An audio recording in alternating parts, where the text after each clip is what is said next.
Hi everyone, and welcome back to Tales of Edeah, episode 24. Let me check that the sound is working correctly, because we've had some issues there in the past.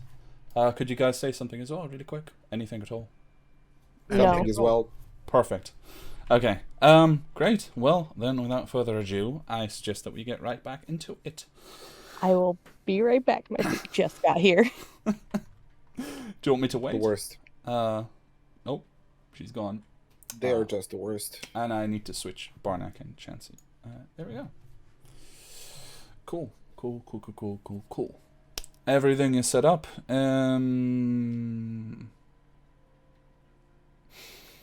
I'll just get started. Sorry, I had to decide. But Chansey said it could take up to 3 minutes, so I don't have the time. Let's begin.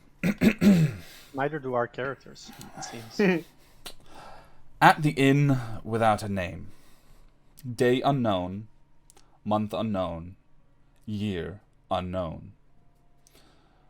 She bounds through the forest in a light step. She makes no sound.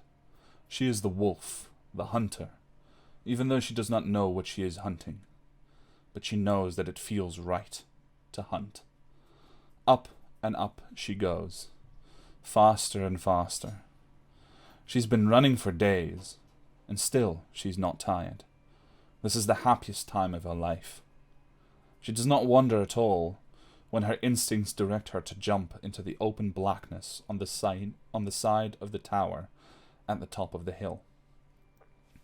Corridors and their musty scents fill her senses, but she doesn't mind.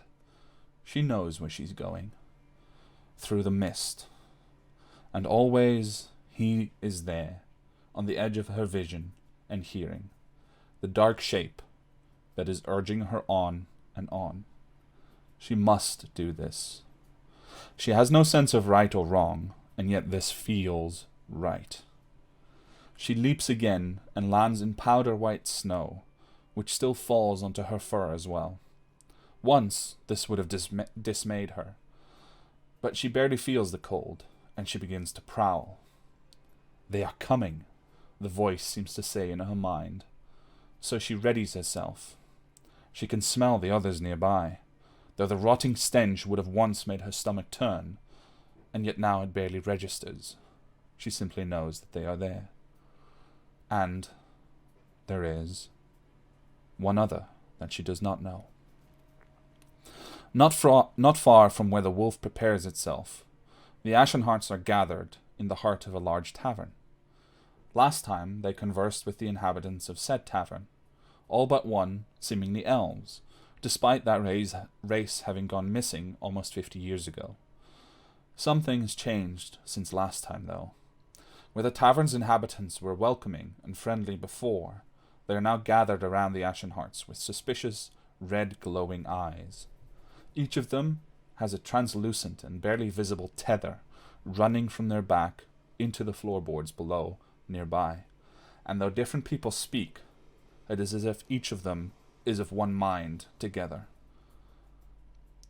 Furthermore, the smell of sulfur clearly hangs in the air. The last words that were spoken to the party were, "I'd really hoped to learn a little bit more about you before it had to come to this, but I cannot let you leave. There is nothing out there for you. Stay here. I will not hurt you. I will not torture you. We will simply coexist. Coexist until the end of days comes, and then we are all devoured. Believe me, you will prefer the bliss of ignorance over what is coming." Now, you hear the slight scraping of a metal paw at a nearby door, and you guys are not yet fighting. So what is it that you would all like to do?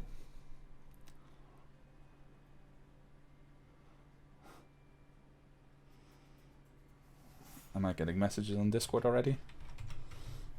No? Okay, I good. said one, but It's all good. not important. Welcome back also, Chansey. So, all of you squished together in the hallway between rooms. all of the figures gathering around you, their expressions now identical. Whatever emotion they're expressing, whether that is apprehension, worry, interest, all of it is identical across all of them. Just in that moment, sort of hanging silence, with my sort of new knowledge, can I try and discern what it is exactly that we're facing? Like seeing those tethers and sort of the behavior of the individuals before us and sort of the one-mindedness. Does that like ring any bells? Well, I think the one piece of information I can already give anyway is that it appears like a hive mind, which is fairly easy to deduce. But in terms of actually determining the actual creature, make a religion or nature check. And that goes for anyone here. If anyone wants to consider the same question, then go ahead and make a religion or nature check. And tell me which one it is when you give me the number. Okay, 15 I'll roll religion. 15 religion. I'll go with nature because I'm a ranger, so it feels more natural. Sure. See, I think I have. Let me just Nothing. There's something in your Big document nothing. about this. Nicola. I'm sorry, what? There's something in your document about these checks as well, right at the top. Right at the top. Oh, right. Sorry. 1 second. Yeah, I need to open that up again. ¿Dónde estás? Sorry, I was looking at whether or not I have inspiration. Oh, okay. Okay, Barnack, just for completion's sake, what did you actually roll? Shits and giggles 1. Dude. 17 religion. Okay. With the top of the document in mind. Okay. Question: do we still have the thing? If you remember the thing. Right? The thing? Yeah, minus. Oh, yes, you do. Well, then maybe it's not a 1. Hold on, maybe it's actually a minus something. -3. -3.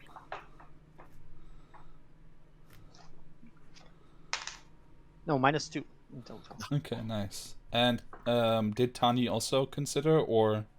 Yeah, a 14 religion. Okay.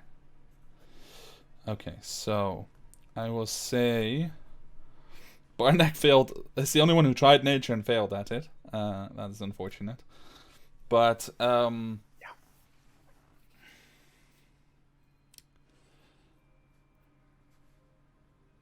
I will send a little extra information to Jean-Jacques, but between the three of you that were considering this from a religious nature,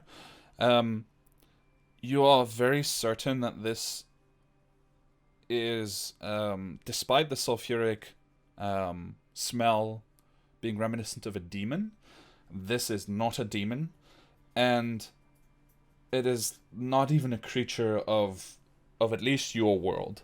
It is not of the prime material plane, at least not typically. And yes, Simon, thank you. Welcome back to Kira, of course. Let me send the additional information real quick.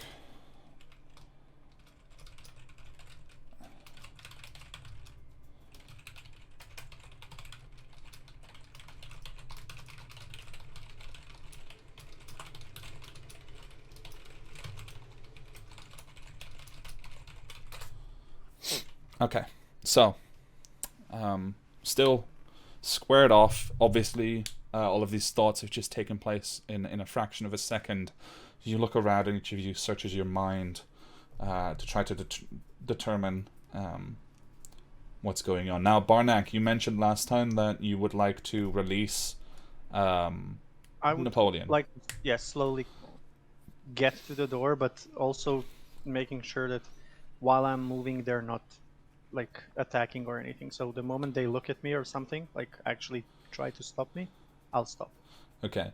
The figures of Patrick Sordenbrand and the stranger Peleas, both of them focus immediately on you as you move towards the door, and you can see every single expression around you turns to a frown. Okay, I'll stop, but I will get as close as I can, but I'll stop. Okay. You can see that as you get as close as you can to the door, you get quite close, like you could actually put a hand on it, but as soon as your hand begins to move, both Peleas and Patrick move in a completely identical fashion, like slightly forward, and then the moment you stop, they just They move back. hold in that position. Oh, okay. Okay. Sorry. My mistake.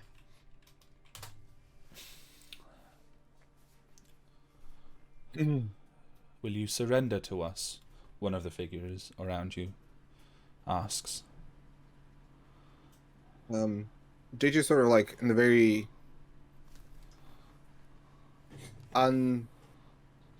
what's the word I'm looking for?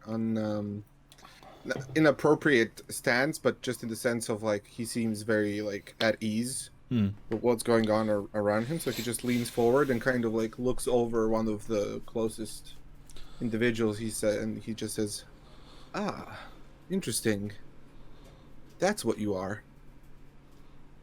I think there are other ways of resolving this situation. Surrender seems quite unnecessary as... Well, I don't think you realize how much of trouble you are in." It is the stranger Peleas, this kind of difficult to determine identity that stands there next to Patrick, who addresses you back, tilting his head slightly. You seem different. But nonetheless, what awaits you outside of this place is far worse than anything you can imagine. There is no hope. Oh, I fear you don't understand what I can imagine. I'm a fair bit older than you or anything in this tower, so I've seen. Barak will immediately take offense to that. For a I've seen moment, things. forgetting that it's not Jean-Jacques, and then, right, okay. I think you have a pretty nice situation going on here. It would be a shame if anything were to interfere with that, so probably best to recognize the situation, call it quits, and let us abscond with our quarry here, and, well, who knows? Maybe somebody else wanders in at some point.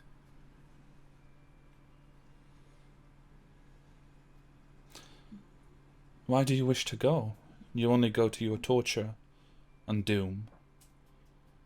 And you will not even be able to die once it arrives.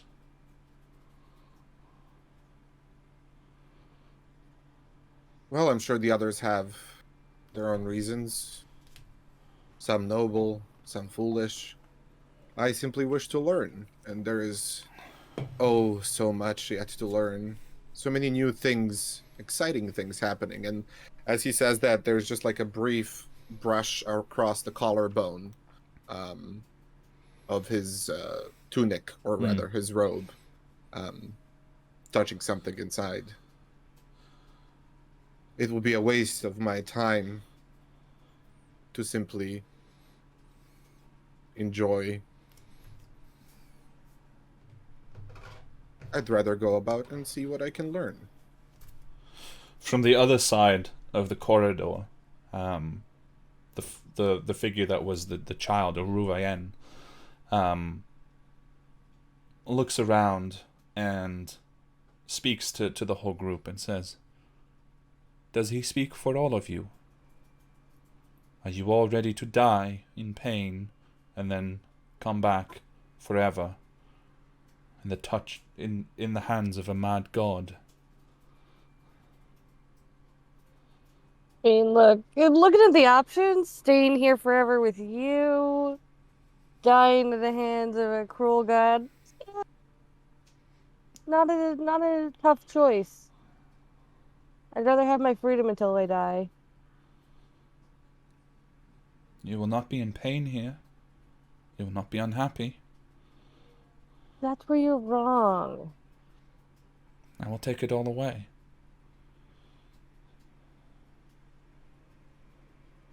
I don't want to be alone when it ends. And you can see, without needing to do an insight check on any of these figures, there is pure existential dread written across each of their faces. What is it that you fear so much?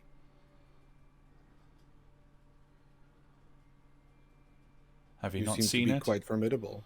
Have you not seen it on your way in? The thing in the tower. That which is coming.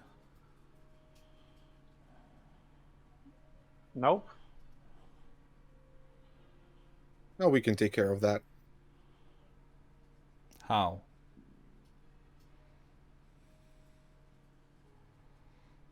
I have my ways. Even Can the be wizard banished. could barely contain it.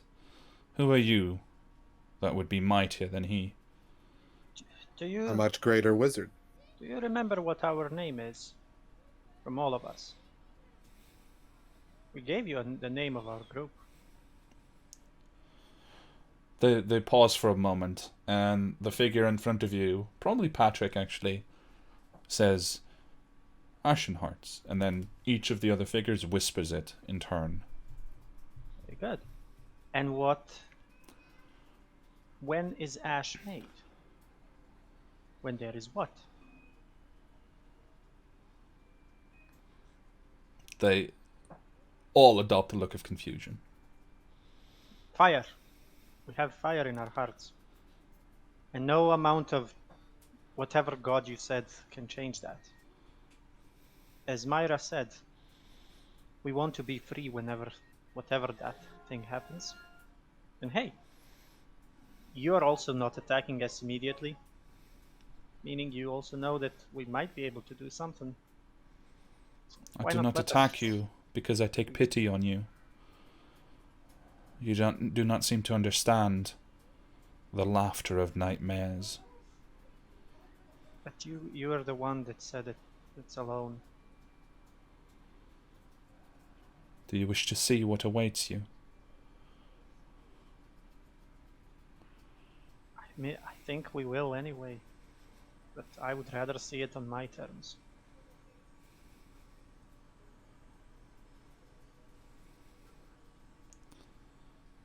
I can show you what it showed me. What you will see soon if you leave. If you go, instead of letting me take care of you and kill you gently. Will we not see it anyway? Yes, but by then it will be too late.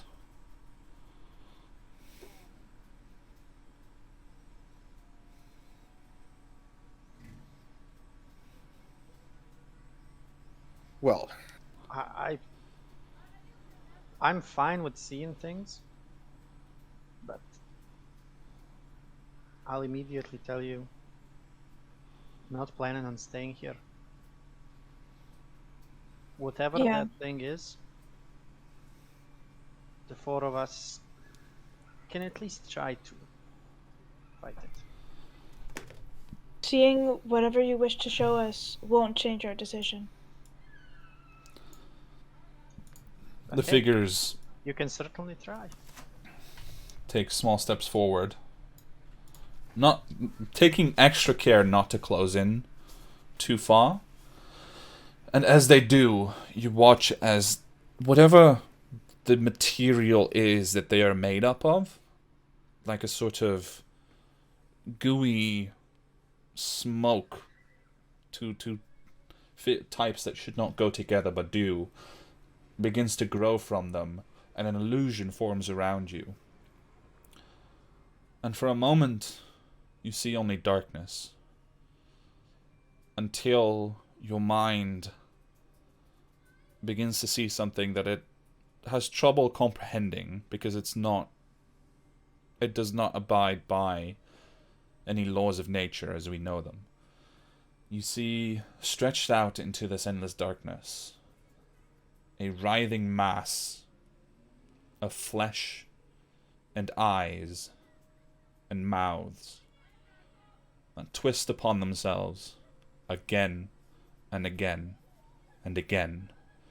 And somewhere in the distance you just hear this echoing, constant, everlasting laughter. I would like all of you to make a wisdom saving throw, please. Still blessed by the lady? Yes. Hey, you know how I've been rolling for the past 2 sessions, so don't worry about it. Well, you still have This is advantage. advantage, right? Yes. 22. 22? With advantage, you said? Yes. What's up, Barnack? Nothing's up. At least Barnack's not going to be up after this roll. 8. Okay. And Kira? For Tani? 21. Okay. So I think Chansey is accepting her delivery, their delivery. So let me just quickly throw that roll myself. Wisdom save.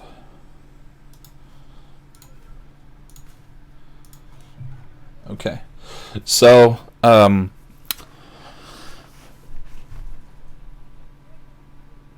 of you, as you witness this, for a moment, it almost feels like the illusion is becoming real. The very fact that you're observing it seems to make it more real than any illusion has any right to be. And it begins to pull at you, but you resist.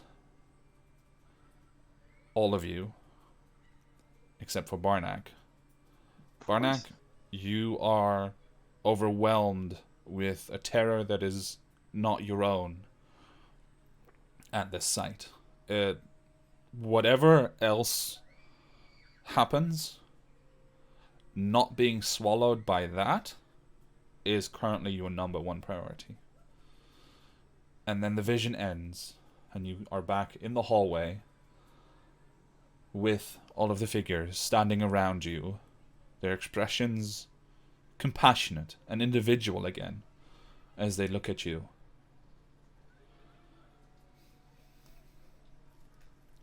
Oh, what the hell was that?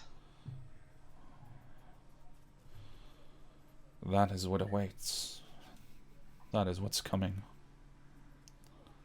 And you are telling us that you can provide shelter from it? No? Even in the form of gentle death? Yes. I can shelter you. Provide you happiness for as long as we have. And then, when the time comes, and it breaks through, I will kill you without pain or sorrow. And you can move on without being captured by this thing, and it just, like, every figure just shudders with horror.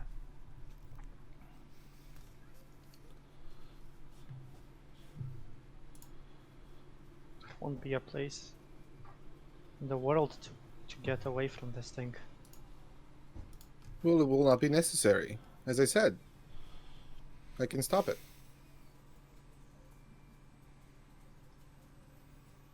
Just perfectly at ease, comfortable.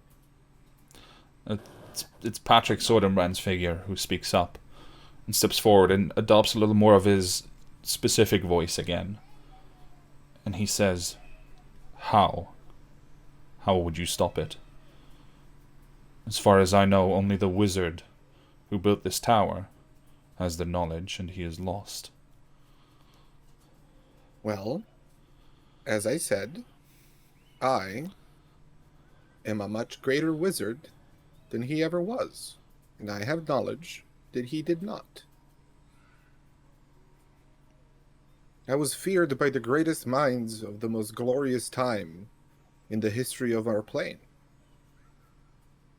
He is but a pupil. How? All right. There is a device that I will use to finish his work and return it from whence it came.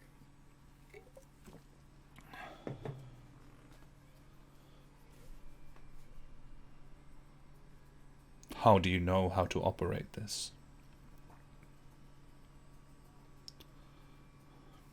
He kind of like looks at it, kind of like tilting his head, like trying to figure out how to explain. He's like, I have learned many things in a very long lifetime, and I have information from a very credible source. I cannot explain to you how I acquired centuries of knowledge in but an instant, but I have it. And I have the requisite power. I am merely being, currently, obstructed and delayed. The sooner you let us go and take that one, and then he points to Sordenbrand, with us, the sooner this will be gone, and you will be able to enjoy your eternity as it truly is meant to be. Eternal. Sordenbrand and the other figure beside him look at each other. And then back to you. Does anyone want to add anything? Or is Jean-Jacques rolling a persuasion check here? Alone. Which is fair. He's done most of the talking. Just for the record, Barnack is considering accepting the offer.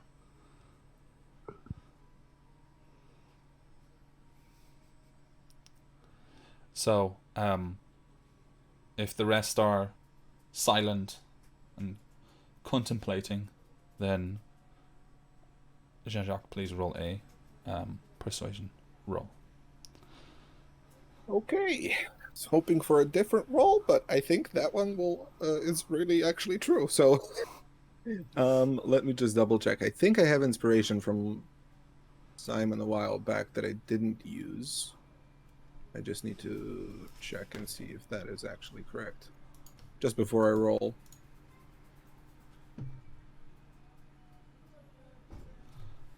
Yes, okay.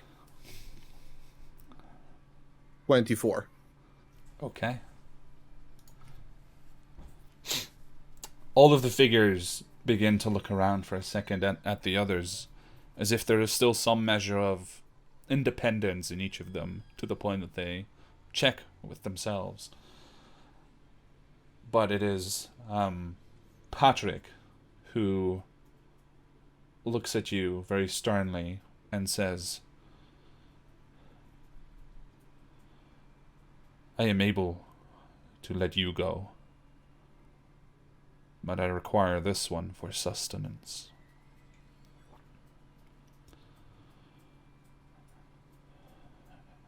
It is barely enough to keep me alive, but without him I will certainly die regardless.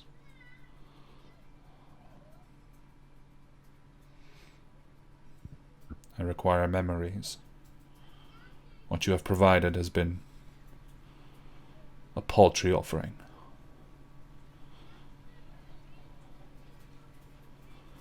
Does it have to be him?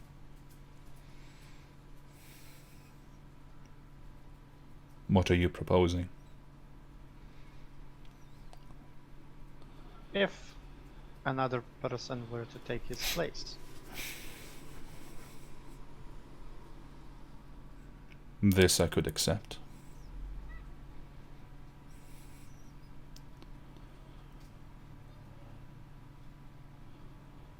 I'm gonna walk up to Barnack, grab his arm, because I think I know what he's implying.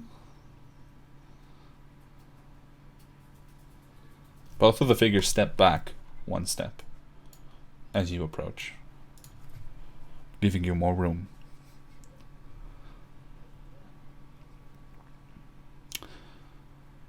So Tani grabs Barnack by the shoulder.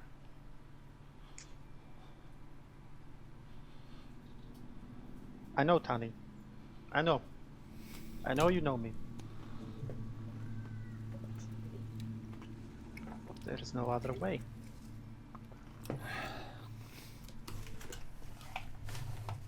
I don't think that Jean-Jacques would be very happy if you were to do that, so I won't be able to allow it. And Meyer kind of like looks over to the group, still keeping an eye on the elves and just going. Thing is, there's always another way, Barnack. That's the thing. Always another way. Yeah, but did you guys see whatever it showed us?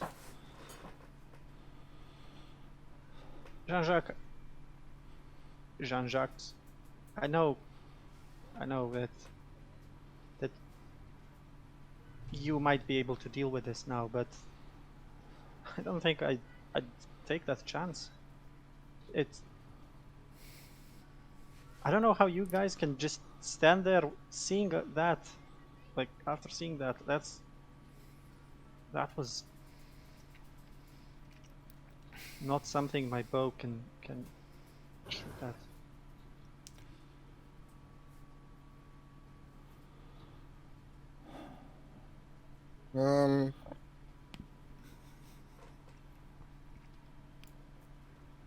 I will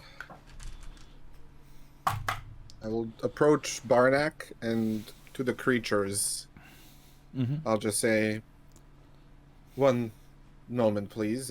This is inconveniencing me greatly. And he places a hand on Barnack's shoulder. I'll cast Modify Memory.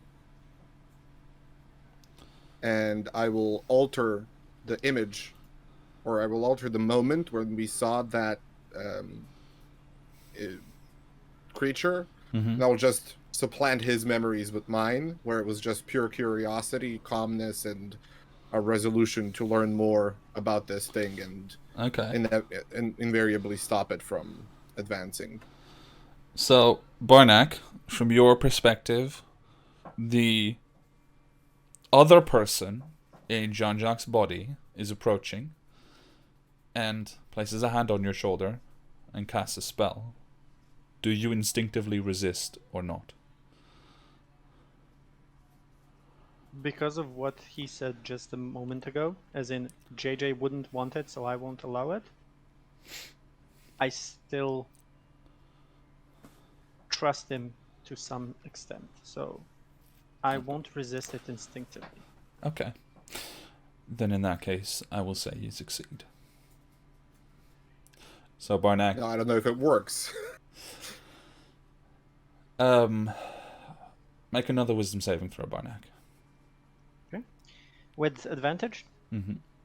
You guys have advantage on wisdom saving throws as long as the lady's blessing lasts, and I have not announced 22. that it has ended. 22. Okay. Both of you experience something that should not be a part of this spell. First, for Jean-Jacques, or Jean-Jacques and the new driver, as you cast the spell, and you overwrite the memory, where normally you're able to suppress, you're essentially just pushing something down and then putting something new on top, and that's it. Like, it works. The thing that you're suppressing is fighting back. It wants to come back out. It's like just the vision of that thing has planted something in Barnack's memory. You are able to suppress it right now, but both of you feel that it will likely return soon. Soonish. What soon might mean on this timescale is very, very unclear. For you, Barnack, you feel essentially Oberon's emotions as the memory is supplanted. But in that moment, with your level of self-awareness, which in this context is very high, in other contexts not so much, but in this context is very high, you realize roughly the same thing. While you have calmness now, there is something alien to that memory that you lost, and it wants to come back. and it is very reminiscent to when you conducted your primeval awareness, and that presence looked back at you. But for now, your emotions are soothed. You are essentially in control of yourself again.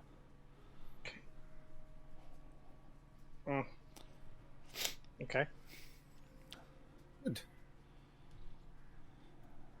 So when are we leaving? Well, that depends. How opposed are you to leaving this this one here? Oh, completely opposed, right? That was the whole job, was to bring him back. Very inconvenient. May I know your name? And I Barnack. kind of motion to the creature. Z. I imagine Barnack still answers. Yeah. Yeah, Oberon just kind of like doesn't even. Okay. They pause for a moment, all of them thinking. It is not one we can express to you. Okay. Very well. The nature of your feeding cycle. Is it necessary that the memories of those you consume be authentic? Or do they need to be memories only? Authentic, yes. But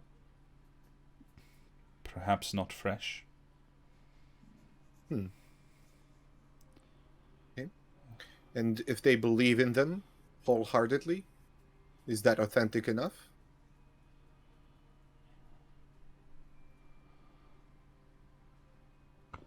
It would be...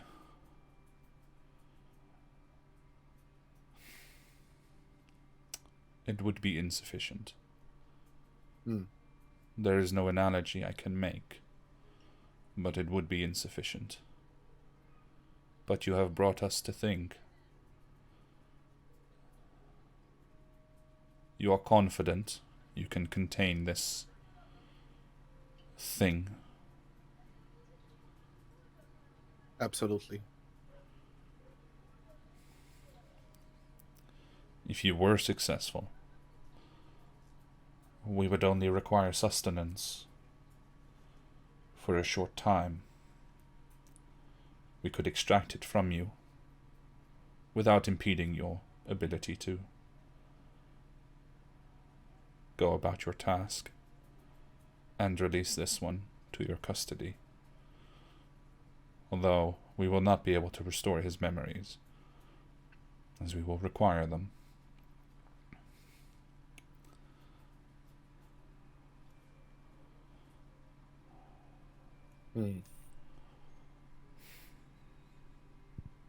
How about written memories? What do you mean? Would those work? If they are your memories. It's the same as telling a story, yeah. If they are your memories, then I can feed on them. Perhaps we could give the journal. Yeah, I guess I previously retrieved it. I guess I probably would have kept it on my person because it's not like a huge book or anything. Yeah. Yeah. So As far as I know, probably- you had it with you the whole time because you never went to Yeah. put it away. Yeah, because we went outside and then back in, and then this happened. Yeah. Yeah, I guess JJ retrieves it from his pocket. He's like, these are his memories. If we were like to leave this with you, could we not take his mortal body with us? You could. But when we take what is in there, some of it I will already know. And the rest will be taken from him regardless. Then he will know nothing. Right? That doesn't work. Or each of you could offer us a little, so that we may live. And What then I will- about suppressed memories? I have some memories that I myself don't remember.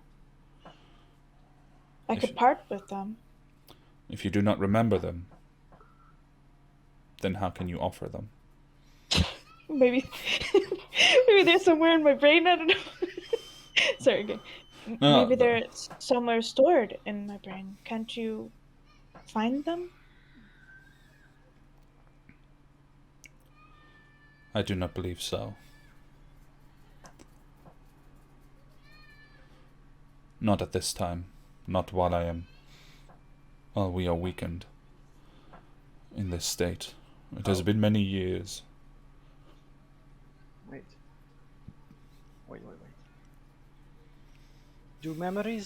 Can those memories come from any kind of being? It must come from a Animals. living being like yourself. Animals, for example. Animals have memories as well. We It might would- have to bring more, but It would be the equivalent of eating a berry as opposed to a banquet. What about the demon? What kind of demon? How old? How would he answer to a greater demon, like a Bulgura or a shadow demon? I guess he'll say that, a shadow demon or a Bulgura.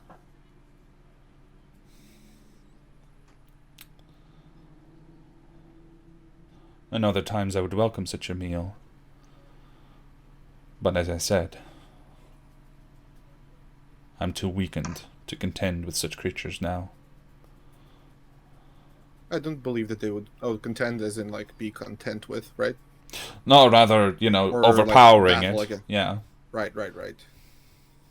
Well, I would be summoning it, and it wouldn't put up as much of a fight, I believe. I don't know the nature of your feeding cycle. As it would be my only meal, I would need to keep it alive and well for quite some time. That doesn't work then. It would have many occasions to escape. You've noticed by now that it is primarily speaking through Patrick. The other figures are standing around, watching. Navarre is still cleaning the mug behind you, but none of them are speaking anymore. Yeah, so Kevin, if I listening to this creature talk more and everything, like, is there any way for me to kind of deduce, like, what actually happened to the memories of these people? Like, would sort of like a spell such as, I guess I studied a lot, so maybe I know about like greater restoration. Like, do I think that would restore the memories of these people? That would be an Arcana check, I would say. Okay. Such low rolls. You had a 24 last time. 23. Yeah, it's low on the dice. Okay.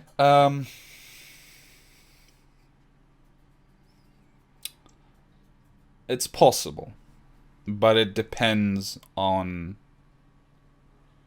It depends on the actual like in-universe mechanics, which of this particular creature are not clear to you. Yeah, it's not something that's really been extensively studied anyway. But it's quite possible that something like a Greater Restoration spell would restore the memories. Okay. So I'll sort of like turn to the group and I'll say, well, we have three options. One, give a little bit of our own memories, which I am heavily opposed to this creature, sustain it, and take Mr. Sordenbrand with us. Option 2, give the rest of the memories available, which would be taken anyway if Mr. Sordenbrand were to remain here via this journal, to the creature, take Mr. Sordenbrand, and in at least the state that he's in right now, take him to his wife, which, might I add, is, as I understand, the goal of this assignment is to return the individual to the lady nothing about his psyche or memories was included in the contract. Or finally, resolve this through much more unseemly means and potentially, well, kind of like looks over his shoulder back at them,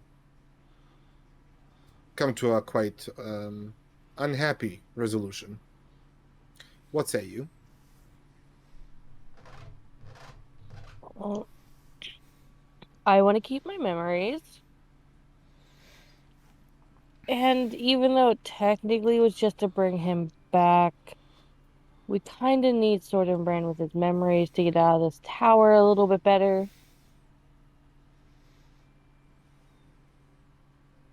Creature, did you mean that if you were to take this journal, the person would still lose those memories, Yes. even though they were written?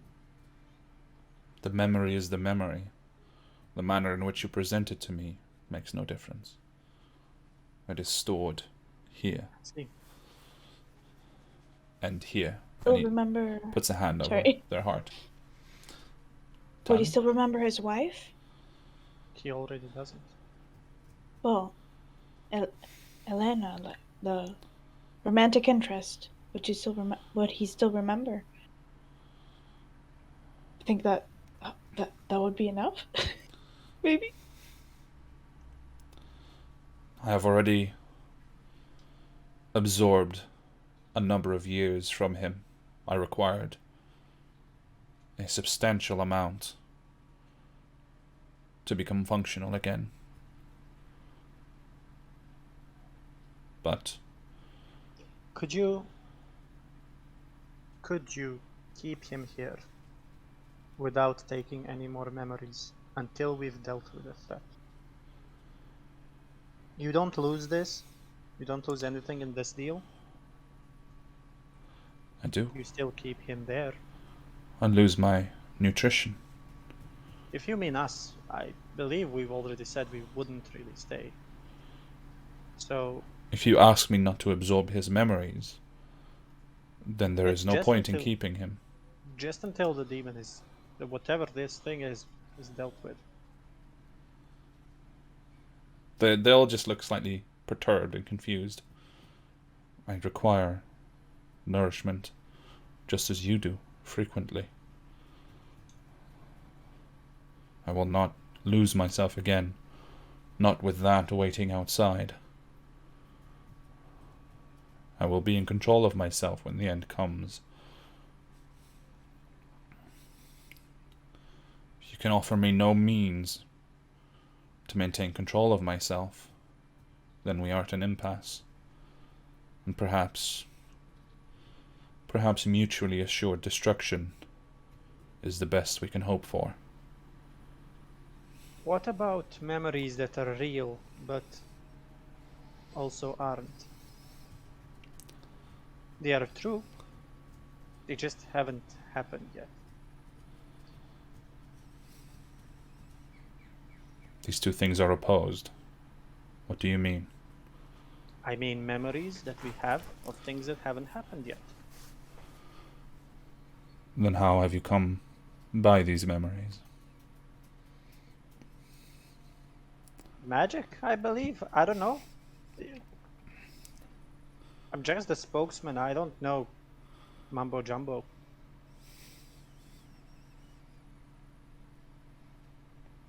We can try. Those are some powerful memories as well. Would that be enough? How much? All of it. What is it of? From me? Of me. Killing gods and demons alike. And stopping my friends from destroying the world. Yet you've not done this. And I wouldn't. Tell me. You see, like, each figure, or at least the four closest ones, all step, like, slightly forward. And Before he does, there must be some assurances, I imagine, that if you obtain sustenance from said memories, we would be free to go with our quarry. A test that is only beneficial to you seems like a ill-gotten deal to me. If this is successful, I will show you the door out, and you may go unmolested with this one. And it gestures to itself, essentially, to the body in tow. The others, you can no longer save. And it looks around, like each of the figures looks around at the others around itself.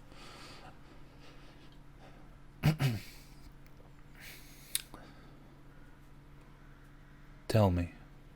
It looks at Barnack. All of them look at Barnack. It was a fun memory. Not something I'd like to do in the future. And I'll tell the story of Barnack, who slew demons and gods. Slayer. Yeah, Barnack, the actual Slayer. Okay. I'll tell it in detail. I'll tell every god that I slayed. Okay. I'll tell every demon that I captured. I'll Make tell a about history them. check to see how well you remember everything. Barnack, you're a genius. Yeah, I get that a lot. Or very, very stupid.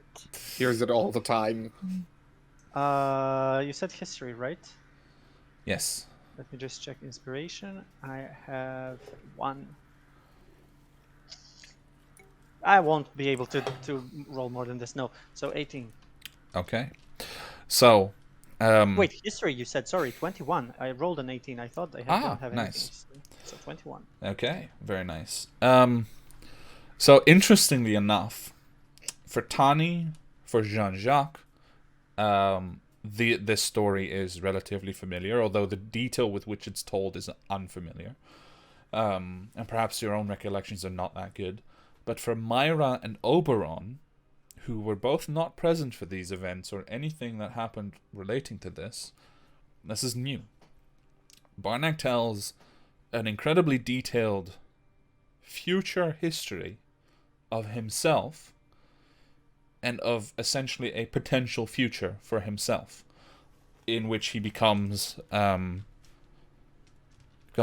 best to explain it? A planeswalker who indeed is able to fight demons and gods and demon princes and archdevils and all the likes, but whose greatest enemy that he must stop were his own friends.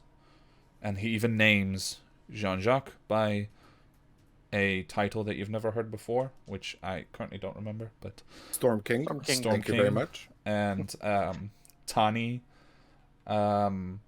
killing a city to slay Tiamat, and all sorts of other very grandiose things that might happen over the next 20 years.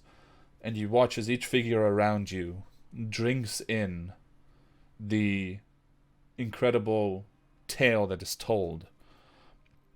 And Barnack, you begin to feel that now familiar tug on your mind. Do you surrender to it, or do you still resist it? I will surrender to it completely. Okay. As you do, you watch where, though you hadn't realized it so far, each of the figures had a slight wrongness to them. The color was just a little bit off. Their posture wasn't quite right. Their movements and their actions were a bit sluggish. And they come to life. And they become more solid. And it seems that your plan is working. But Barnack, as you tell this story, even as in the middle of it you try to think back, what you've just said becomes hazy and fuzzy in your memory and begins to fade. And by the time that you finished... Before I finish, may I just leave a single thought to myself? And that thought is basically because in the dream we also in the end trusted each other, so the last thought is just believe in your friends, and I just want to leave that from the memory that doesn't exist anymore. Okay. So, as you finish telling the story, the only thought in your mind is that one. And the rest of you have heard this tale now. But as you look at Barnack, he blinks, and you know you've just told a story. So it's not like you're completely oblivious to what's going on. But you miss it. You don't have it anymore. But I know I told it. You know you told it. Whatever it might have been. Mm-hmm. They look around. Patrick says, "This will last a while. Although more would be better. Do you have more of such things to offer?" But you do notice that the pathway behind you has opened as the figures here have moved aside. And Rouvienne has moved to the bar area. More of what to offer? You know, I don't really know what I told you. Memories of what might be. Have all of you experienced this?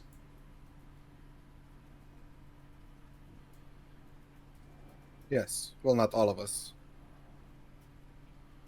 Would one more of these suffice? It would be welcome, but it is not required according to our deal.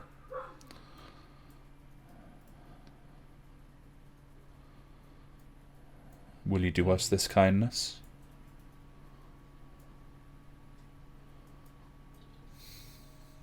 JJ glances at Tani.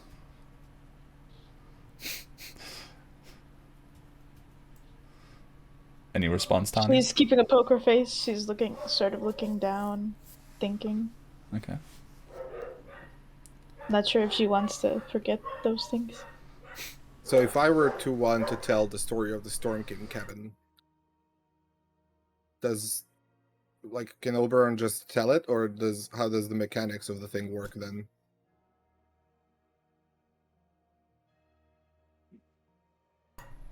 Hello? Testing. My sound went buggy. Sorry, my sound went a bit messed up. Should be all back. I think Oberon is fairly confident that for him it is not a memory. So he cannot share a memory that he does not have. Yeah. Well, it is not up to me. I cannot offer this myself right now. And we can't share the memories of Turnak and Kor as we remember them? Because they're not ours? You can I only believe share so, your yes. own memories. It would keep you sustained until someone else wonders here, right? Until you can succeed. And then we can leave.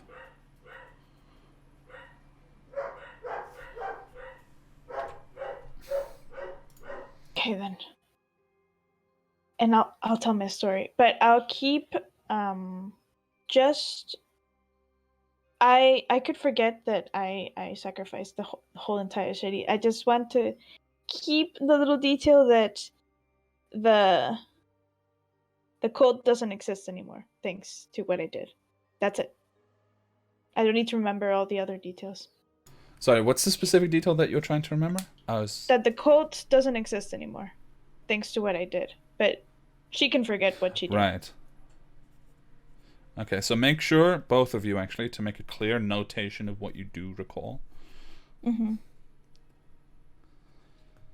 And so yeah, the story repeats itself essentially for Oberon and Myra, where you begin to hear this tale of a would-be god slayer as well, but it is a much darker and bloodier tale. I was gonna ask whose is worse, but I think it's absolutely Tani's. Tani, Tani. I would imagine, and I don't want to speak for you, so correct me if this is wrong, but I would imagine there's possibly despite whatever interest may be in that future, possibly some haunted looks and some trauma that comes through as well, because the pathway there was not an easy one. So you get a brief glimpse at Tani in a much more serious fashion. Barnack, you hear a story that is horrifying, and you have no idea what she's talking about. But it is absolutely terrifying to think that this could happen, and whatever your response to that is your own. Good thing to forget that. Yeah. Good thing to forget.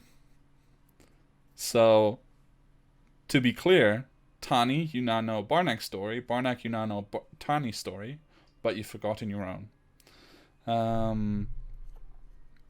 Okay. Tani, do you also surrender to the sensation of the memories being taken away? Or do you still fight it? I don't, except that detail. The Okay. cult is no more, thanks to what I did. Okay. So, as you finish telling the tale, you fall silent. You blink, and the memories are gone, except the one sentence that now no longer has context, which was the cult was gone.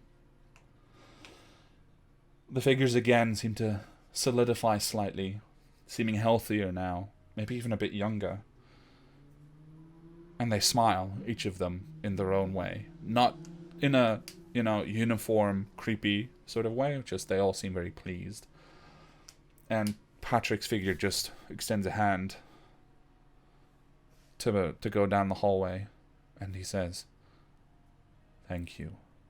And then the whole figure just collapses into this sort of gooey mist that I described before, and you watch as it gets pulled away through the floorboards, all of it into this enormously long tether that then disappears. But the other figures remain, and the next one, Peleas, just extends the same hand and gestures. "If you would follow us to the kitchen, please." Just a moment, and I'll walk to the other door and open it. Okay. Oh yeah. We don't. Yeah, we will not forget our pet. Well, friend. The mechanical bear kind of stomps out, looks around, and just looks up at the nearest figure, and stands proud and defensively, ready to protect you guys. It's okay, Napoleon. It's okay. We're going home. Start It walking. follows. Okay. As you do this, and you take notice of Napoleon, you realize Jean-Jacques has already started walking towards the kitchen immediately. Okay. As we're walking, Yes. I'm just gonna pull Tani and Barnack aside and be like, I really don't want them to get free, and I really just want to end them all here. What? You don't want them to get free? It steals people's memories. Yeah, but I don't know what this is. I've never heard of this. I don't think something that steals people's memories is very good. Do you?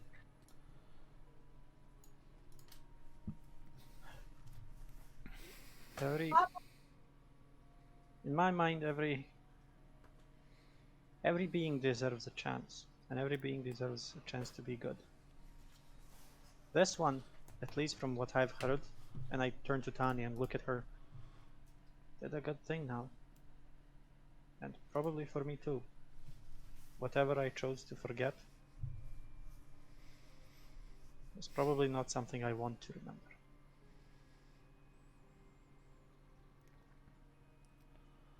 Yes, but I always thought memories, even bad ones, make us a bit stronger.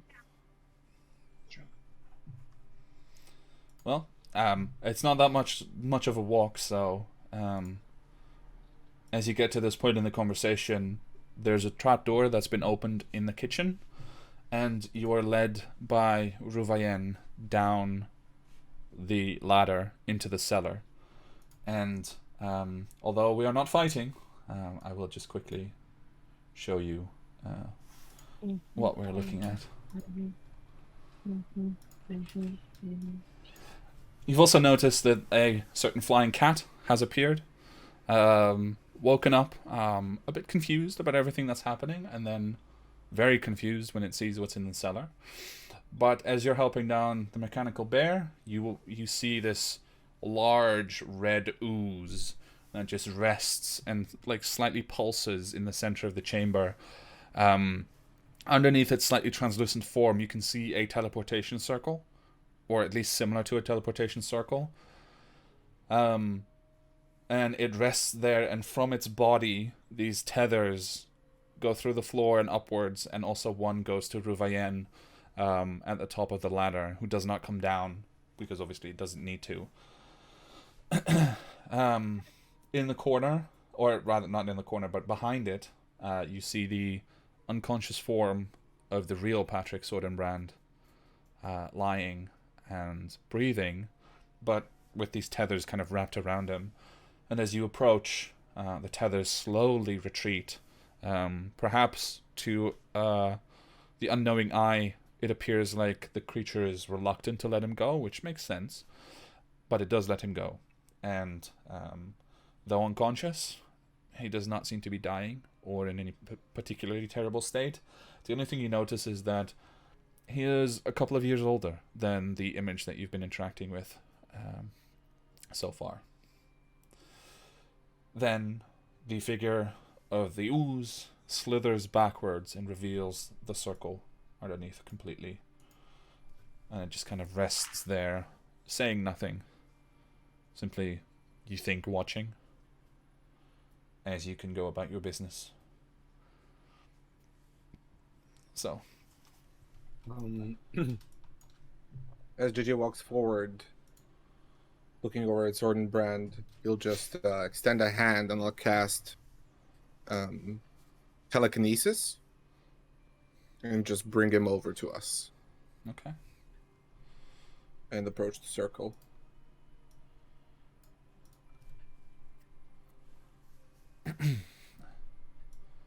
Shall we? Yeah. Wait, what's going on? Felix asks. I was sleeping. That was very nice.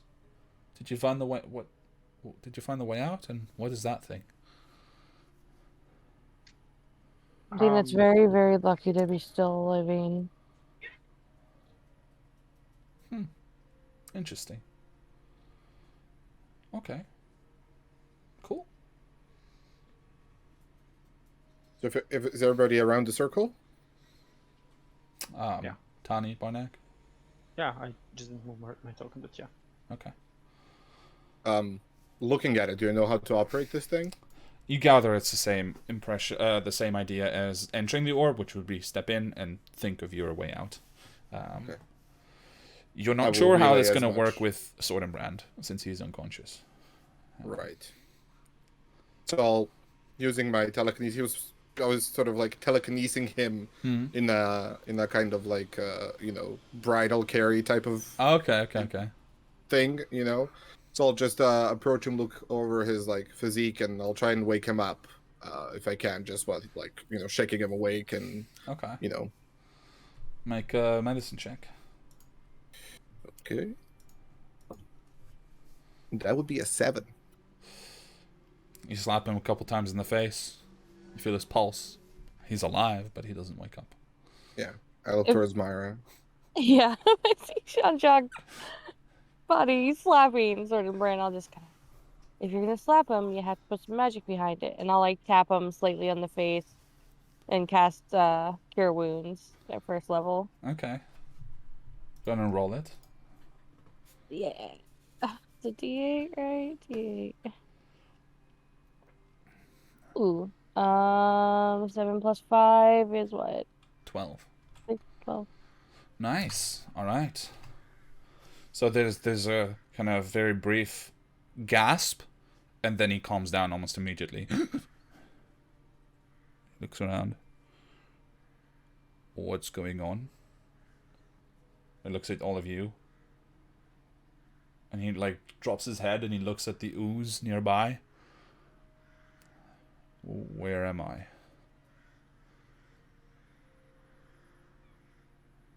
You're in the tower. In an orb in the tower. What tower? Yeah, that's the problem. You don't have like any of your memories. What do you mean? I could have looked at the rest of the group and maybe have this conversation out of this building.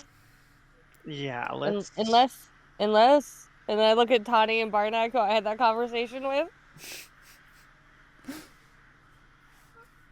Let's leave. Do you remember your sweetheart, Elena? How do you know Eleanor? She sent us to find you. What did I get myself into? Oh, you have no idea. Can I stand? I'll write him up and I'll put him on his feet. Okay. Do you also release the spell, or do you just puppet him? I puppet him down and then think of it like, all right, it probably would be nice to like release him. I will release him, but not the spell. So Okay, I'll okay. keep the spell going just in Okay. case. Soderbrand just kind of gets put on his feet. He looks at his hands, confused. Looks around, and his eyes just go slightly wider as he sees the bear. How is that possible? I've only come up with that idea a few weeks ago. Been a lot more than a few weeks. Yeah. We'll fill you in. Just come with us. All right.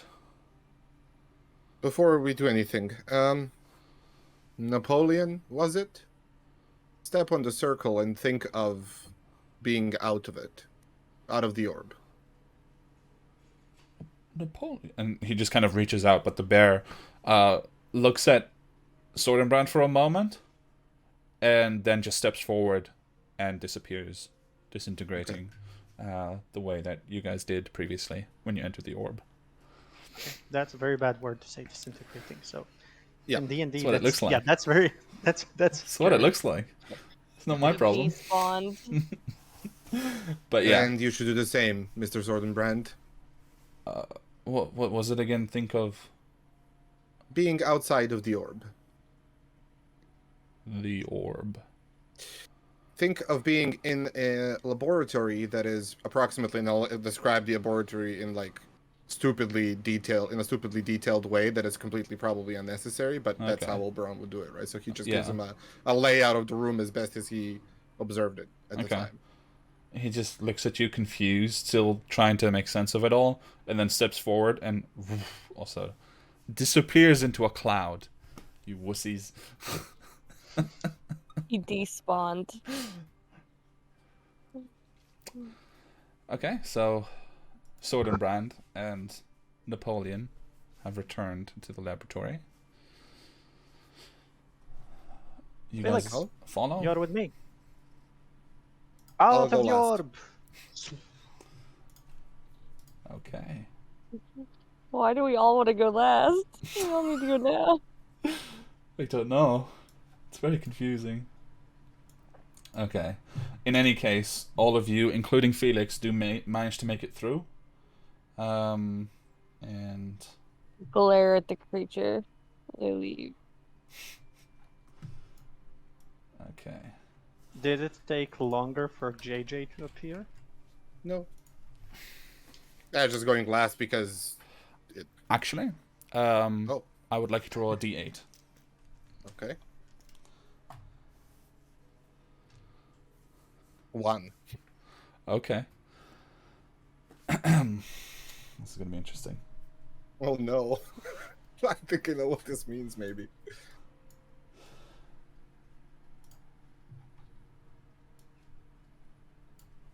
Okay, I'm moving you guys. As you step out,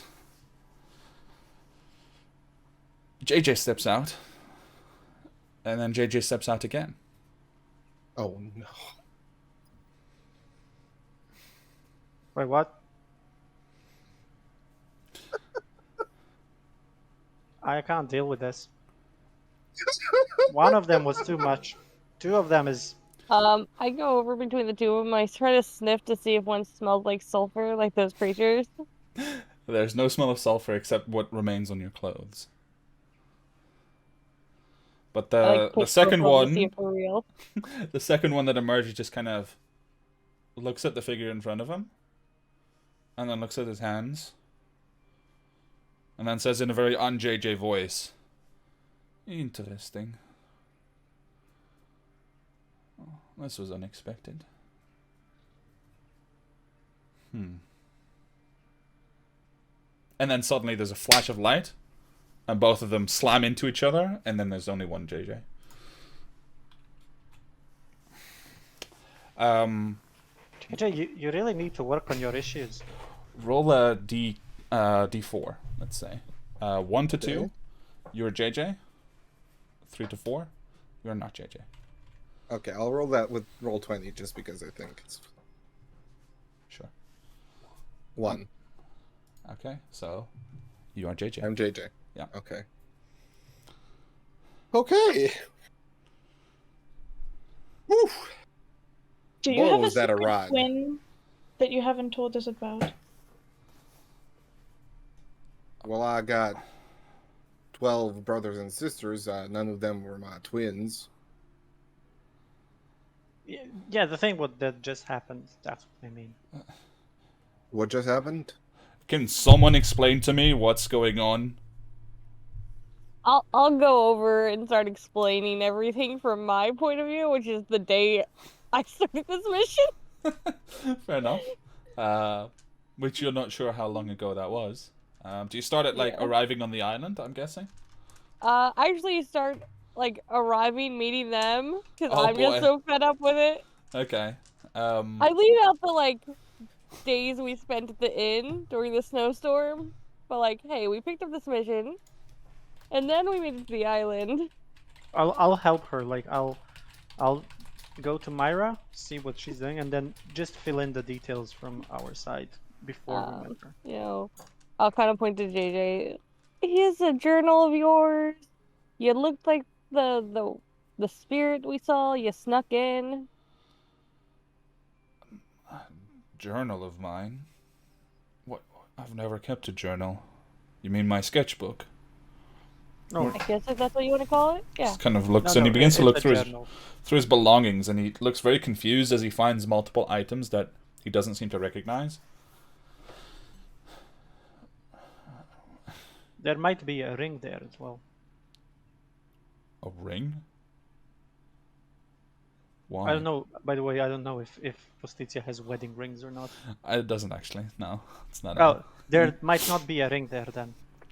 Fair enough. Just Barnack slipping a ring on the finger. I thought you meant the. If you like it, then put bullshit. the ring on it. Okay, let's ignore that. No, I'm kidding. But yeah, he just kind of looks confused as he looks through his bag, and then he looks at his hands again, and he will, like, looking around, he glances at the bear, shakes his head, and then goes over to the table where one of the glass orbs was broken, and like he grabs one of the like pieces of glass that are slightly larger, and he kind of tries to angle it so he can see himself, and you just see him frowning at himself as he tries to get a look.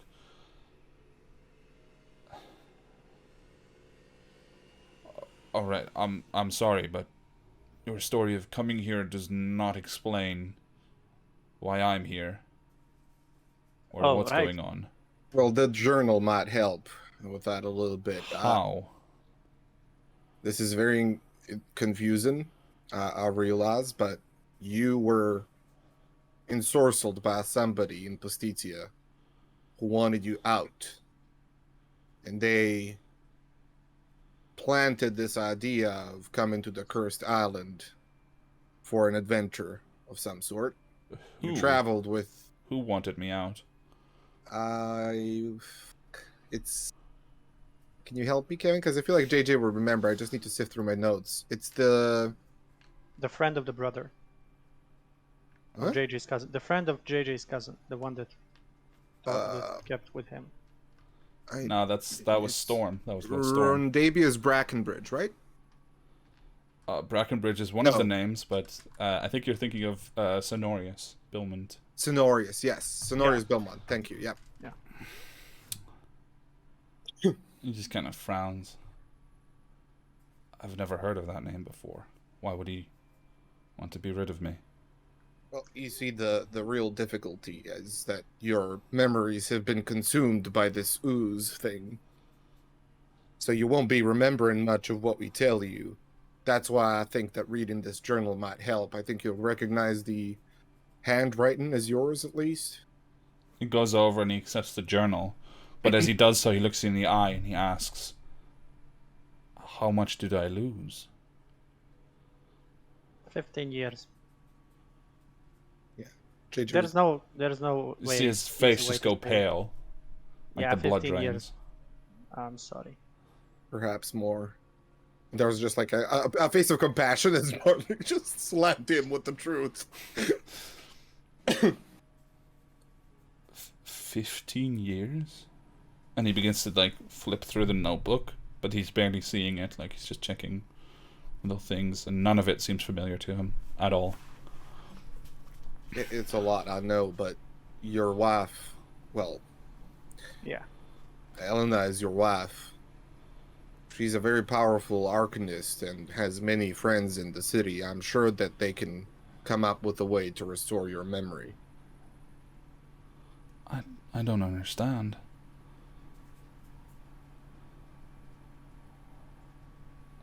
Wait, where did you say we are?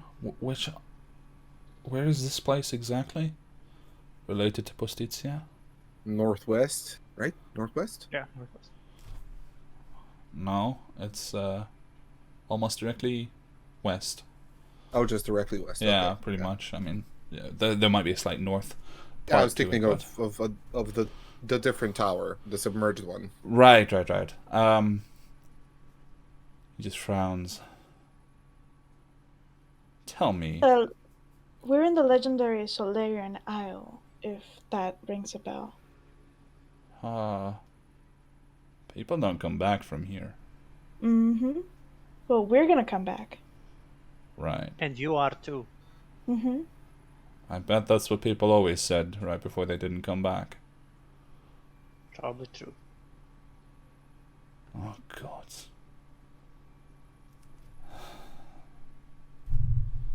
How old am I now? And he just kind of looks at his hands. 40-something? Yeah, somewhere in the 40s. But You're still young. it's a big blow for someone who sees themselves as, Early 30s? yeah. All right. And it's only at that point that he sees the figure of Kyrillos that's been floating, like, completely blank the whole time, and just kind of steps back, almost stumbling.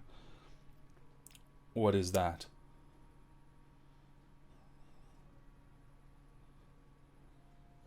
Anyone? That's the steward of this place. Yeah, he's been pretty helpful so far. Oh, I'm not ready for this. Also, Kyrillos, meet Mrs. of the Tower. Kyrillos just kind of floats over for a moment and then inclines its head and says, "My lady." Still going. Patrick just looks incredibly confused once again. And then Kyrillos turns to all of you and says, "The next security contingent will arrive in 3 minutes." Oh, is Was that an actual Kyrillos? time? And not, a string of numbers, Kyrillos? You're improving.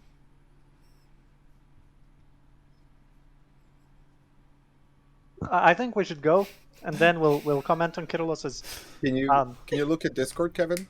Yeah, sure. 1 second. So, Felix, Kyrillos, question: where do we go from now? From here on out? As Barnick says that, JJ will cast a spell on himself and he will become the Lady Edeah. And then in her voice, will say, "We will go and give Kyrillos permission to initiate defense mode." Can't remember what he called it. Emergency protocols. Emergency protocols.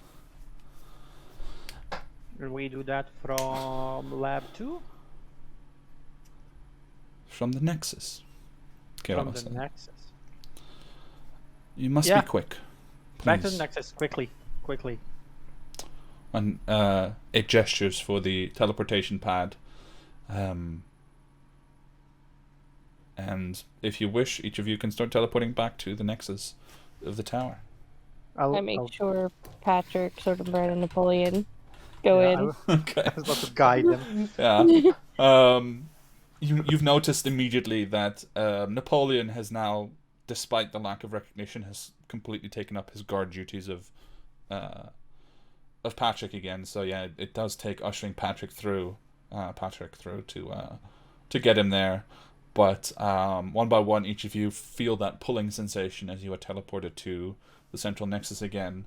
And you're watching as, this time, now that you're more aware of it, you watch as the security glyphs on the ground are actually slowly charging up. You could have probably been able to tell that they were coming previously as well, but you see that they slowly begin to build up their power. Sorry, this is not here right now. I was about to say we're already in battle. No. They never left. In fact, all signs of the actual security forces have disappeared.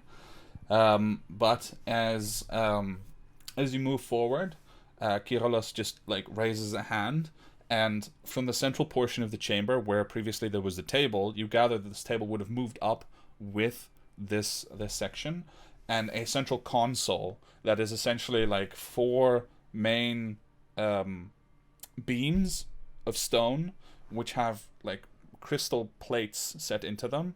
If you've ever watched Stargate, the way that their technology works, it's kind of like that.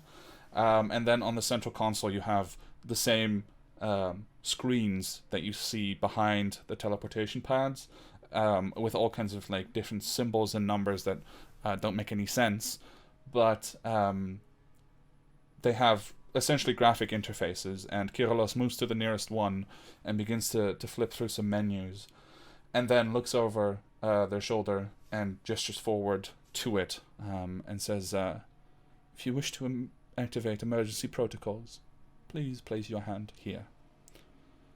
JJ approaches and does so. Okay. Now please repeat after me. Activate emergency protocol Omega 1. Activate emergency protocol Omega 1.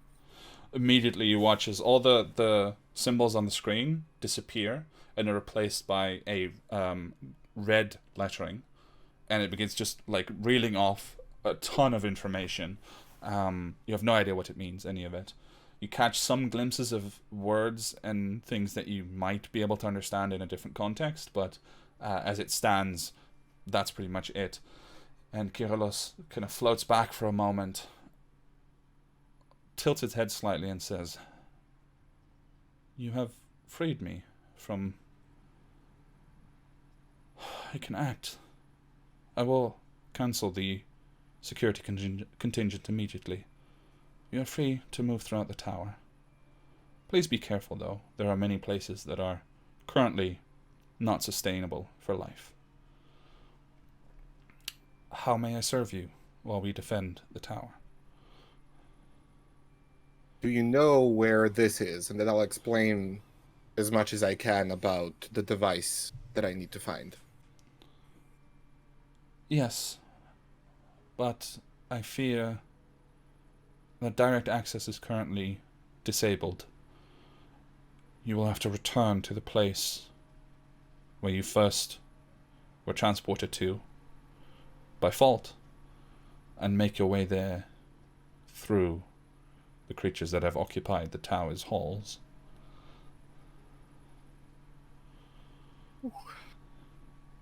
Okay. Would the security forces be able to help us in any capacity? The main body is already engaged, but I can provide a little extra escort for you, yes, if you have some time. Yes. I'm pretty well off currently. I don't know how the rest of you are feeling. Are we missing anything critical? I've only used one of my spells. I'm fine. I've only used Um, one myself, and I could do with just a short meditative exercise to get it back. Each of you, please yeah, roll perception. I could as well, technically. Perception. Strong 8. Nice. No, math. 14. Okay. I'm good 11. with perception. 6. I was gonna say you didn't make it sound that way. Natural 1. Nice. Boy, you should have been a halfling. Yeah. And Tani, sorry, what was yours? 11. Okay, so Tani and Myra, both of you notice first. Currently, Napoleon is gently trying to nudge his master back to the teleport pad that you guys just came from. And Patrick just looks very confused at the bear. It's not being forceful. It's not, trying to actually force him from his place. But it's just like nudging in that direction. Why is not clear, but it's definitely constantly pushing at him. I'll kind of actually question Napoleon. Like, Napoleon, why are you trying to go back that way? It stops, comes padding over, and then begins doing the same to Myra. Pushing against the knee, against the leg, the calf. Is that the way we have to go to get to where we need to be? It stops at your question. It seems to consider it for a moment. Looks at Patrick. Lowers its head. Comes back up, and then begins pushing you again. Back towards the portal. Or rather, towards the teleportation circle. Napoleon, is it dangerous where you're taking us? Stops.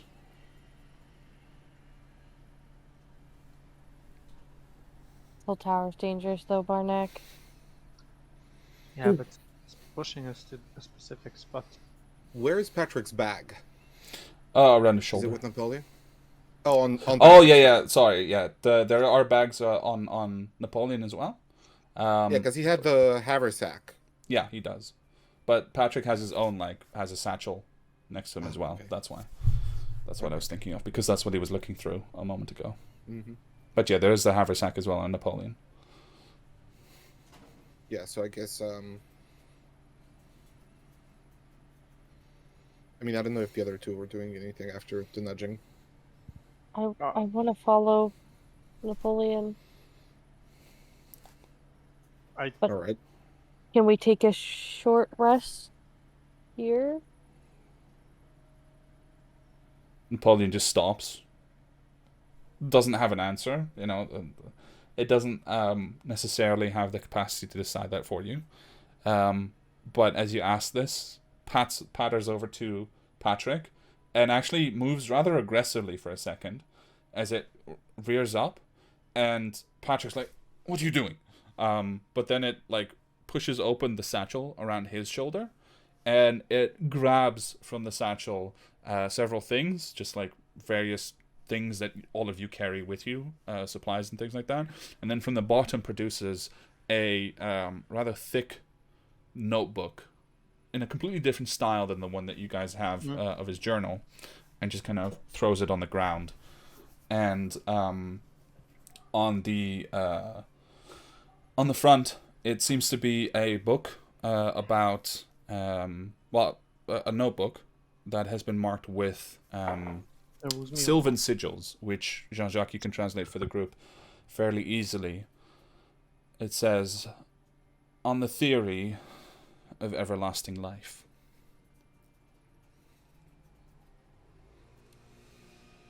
And Patrick just looks at it and is confused. And you gather that he can also read it.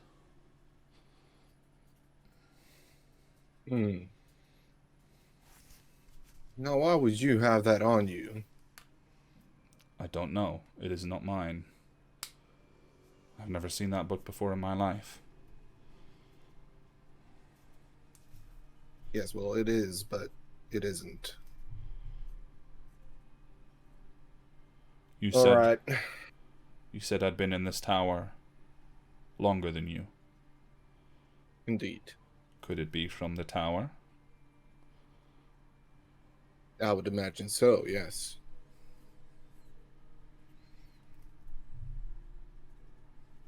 Do you mind? Be my guest. I'll retrieve the book, provided Napoleon lets me. Mm-hmm. Pushes I'll it just- towards you even. Yeah, okay. I'll just kind of maybe, if there's a prelude or some kind of introduction from the author or, whatever, I'll read that. Otherwise, I'll just skim through some of the very first pages. Like, I don't want to spend too much time on this, because I would imagine it's very dense material. Make an assumption. Arcana check as you go through it. And Okay. in the meantime, what's the rest of you guys doing as this book is revealed? Anything you want to be Jesus, doing? balls. I'll just discuss things. Myra, you want to follow Napoleon? Well, they've been in tower longer. Perhaps Napoleon made their way to that hallway that Ericos was talking about and knows how to get there. Napoleon, do you know which hallway we want to go to? No. Hmm. Mm. Why are you... Do you want to enter another orb? Napoleon raises its head as if to say yes, but then looks directly at Patrick, who just looks confused back. What do you want? Do I have to feed it? But I don't think so. It's mechanical, right? It is yours, though. It's yours. Napoleon's yours. Well, how many people came to them on the island? Napoleon, are there more people in other orbs that need to be saved? No. Napoleon does one shake of the head no, and then stops. Like, still the head kind of pointed to the right. And then shakes yes. Oh, for fuck's sake. And then shakes no. And then shakes yes. What was your Arcana check as you flipped through the book? 19. Okay, I will send you a message. Good.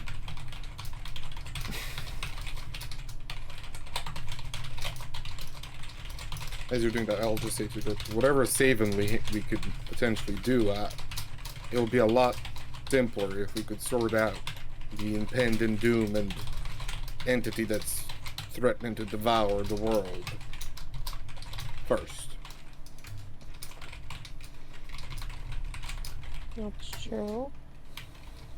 Yeah, we need to stop the total reality collapse, if I remember correctly. Okay. And here goes, how long did that total reality collapse? Total reality collapse will occur between 17 seconds and 4,983 days. Okay. Mm-hmm. Kind of a varied time frame there, Heracross. It's not very helpful, but thank you for not yelling off a random string of numbers. Keros, if you were to... You said that we gave you the option to think, to act a bit more freely. If you were to guess, how much time before total reality collapse? More directly, I mean. You're correct that I am more free to act, but it is not in my nature to guess. I calculate. possibility. And the Then let's possibility of what you ask for varies greatly from moment to moment. But it will be too soon, I fear. The master's work was not completed. Is something in the tower malfunctioning, Kiddos, to make Tom behave differently? Thinks for a moment. It is not an artifact of the tower. The master speculated before he implemented the containment procedures that the rift itself connects to a place in which time either functions differently or not at all. The mixture of this place and that causes... And you see a very human gesture as he just kind of puts his hands to the side like this.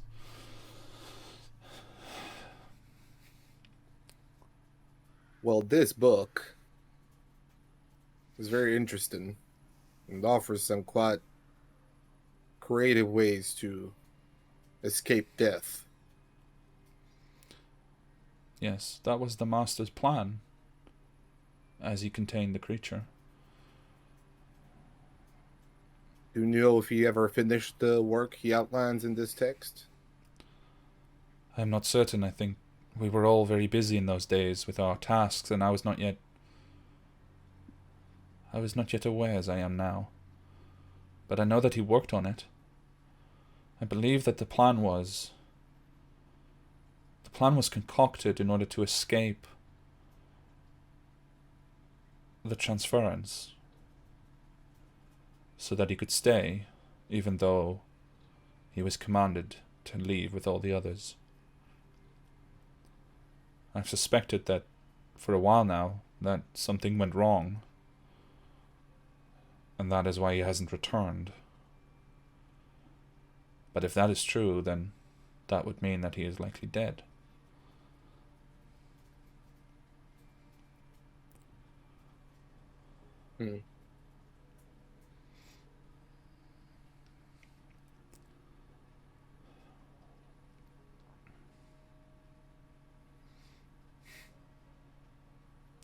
Well,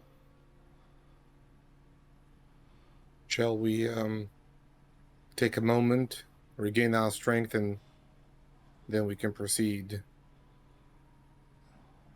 I think that should be fine. Patrick pipes up. I don't fully understand. Why aren't we leaving? You mean why aren't we leaving the tower? Yes, and going home. There's a being that's threatening to break through whatever containment was placed upon it and destroy the world.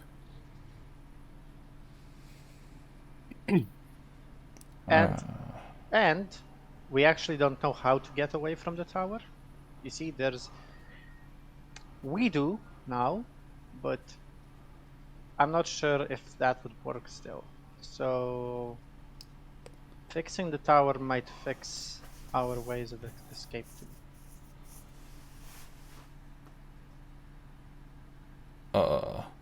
And he just stands there, staring. This is a lot of information coming at someone who was probably quite close to the start of their adventuring career, and has now kind of been dipped in the deep end. If you're worried about sitting here in this room, and motion around with all the broken furniture, there are cells that are safer.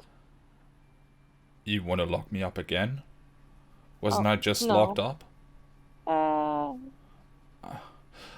feel like that's more held hostage Hold than locked on. up. I don't... In all this, who even are you? I don't even know your names. I'm Myra. Myra. Earwood. Yeah, you've heard my name. I said Barnack up there, down there, up. Yeah. Barnak Stoneheart. As you hesitate, Kyrillos just kind of looks at you and then points like in a random direction, up and sideways. Yeah, there. Exactly there. Fucking Kyrillos, man. He's helping. Totally helpful in an unnecessary way. He just kind of nods. My apologies. Of course, I'm being quite rude. This is a lot to take in. I do appreciate all of you coming at the behest of my wife. Yeah. That one is also difficult to swallow. I am quite young to be married, but all I right. imagine she'll find a way to deal with that. And I'm sorry, I didn't catch. And he points at Jean-Jacques and Tani. Who are the two of you? My name's Jean-Jacques Chopin. Name. Chopin. I know that name. Wait a minute. Are you married to? And he... Now I forget a name, but he says your mother's name. Jesus, I'm forgetting her name. Jesus. Everyone's it's- forgetting her name. Let me see. let me find it. I think it's Claudia or Yeah, Claudette or something? I don't know. Claudette, I think maybe. Kevin, I'm saying you're Josephine. Oh, that's completely different. Holy fuck, we are far away. His sister is Claudia, so we were close. Okay. No, that would be very wrong, as that is my mother. Oh, gods. Have you come to kill me? Once we're out. No, the things have changed since your mother and my mother and your wife are good friends now. It looks incredibly suspicious at that.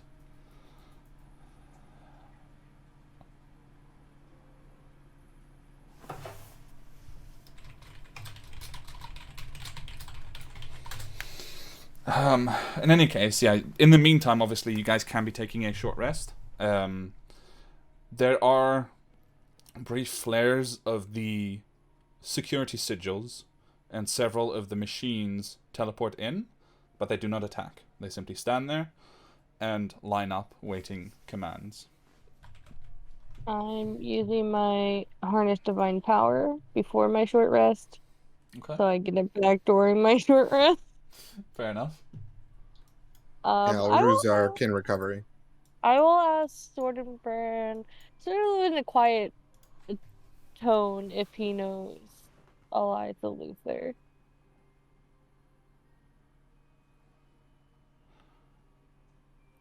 It's familiar to me, but I must admit everything's a bit fuzzy at the moment. Why do you ask? Just wanted to see if you knew her.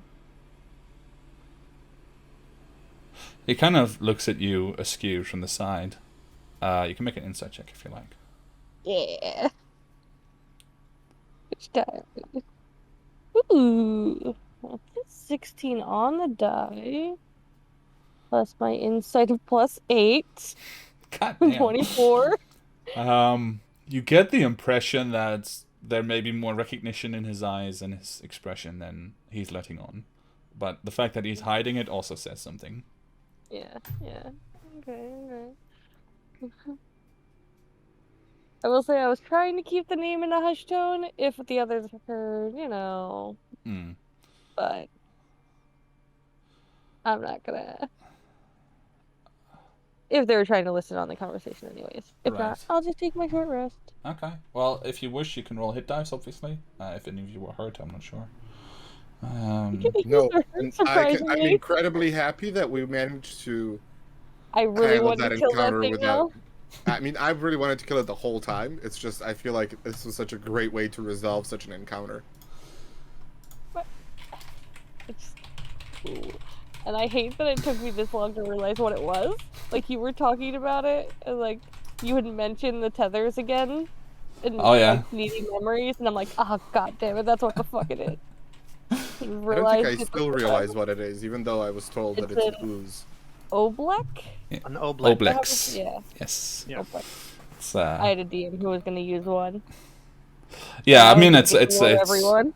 it's definitely it's an Oblex, well, inspired by, but not one that you'll find in the book as such. But in any case, barring any further conversations you wish to have in the coming hour, I do.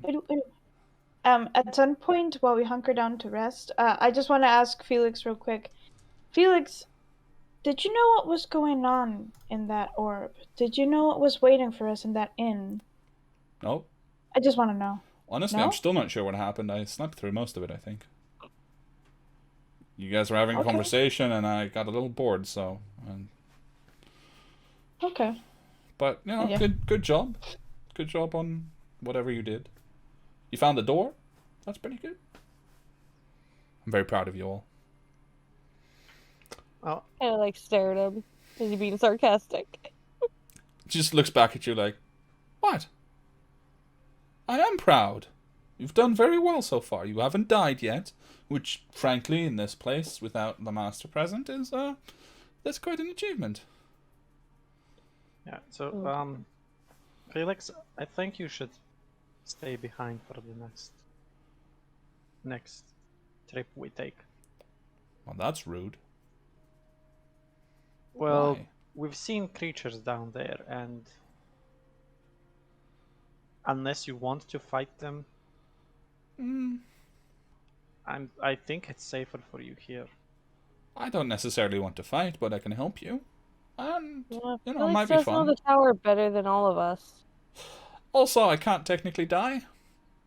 I am what you would call a spiritual apparition conjured by a wizard or some such. So, you know, special. Yeah. Then, by all means, you can join us. Well, thank you. I'm very happy to be told where I can go in my own tower. Don't mention it. Barnack actually doesn't understand the sarcasm there. The Ledge Mention King it all the approves. Okay. Throughout all of this, nothing much occurs. Nothing much happens. Kyrillos just kind of floats blankly beside you. Once or twice, he does disappear for a minute or two to attend to some sort of business or other, and then returns. But nothing else special happens. And by the time that all of you start to get back to your feet and get ready to move on to wherever you want to go, Napoleon once again returns to trying to push each of you, like starts patrolling essentially down the line and just push each of you towards the teleportation pad for Laboratory 1. Hold on. Why was Mr. Swordbrand even there in the first place? Yeah, we cannot ask. As you ask this question, Napoleon stops and just slams a paw on the ground. It's not incredibly hard, but just hard enough, like it's very noticeable. Like, Okay. He really wants us to go back there. Napoleon, did you and Patrick destroy that one orb that was destroyed? and Patrick just chimes in. No, I didn't. Patrick, I understand you're very confused, but right now I trust the bear to give us more correct answers than you, considering you don't have most of your memories. See, you say that, but I remember everything up to this point in my life very clearly. Mm-hmm. And how old are you? 31. Incorrect. So you say. Look at yourself. What year is it, Patrick? Oh, fuck. Now I have to do math. That's mean. Well, I think he can just say whatever year it is, and then if I take a look at any of my coins, are they minted with the year on it? Like, for example, the Steadholders one? Yeah, they have like the year and even the date actually completely on it, and then the motto of the Republic, which I don't have, but there's a motto. So I'll take out a number of them, Okay. that are anywhere between, I think I could also calculate probably approximately, so in the past 15 years, and I'll just show him to him and look. Right. I believe that you believe what you say. But you've also said this is a magical tower that messes with time. And he just kind of stops and he stares specifically at Myra.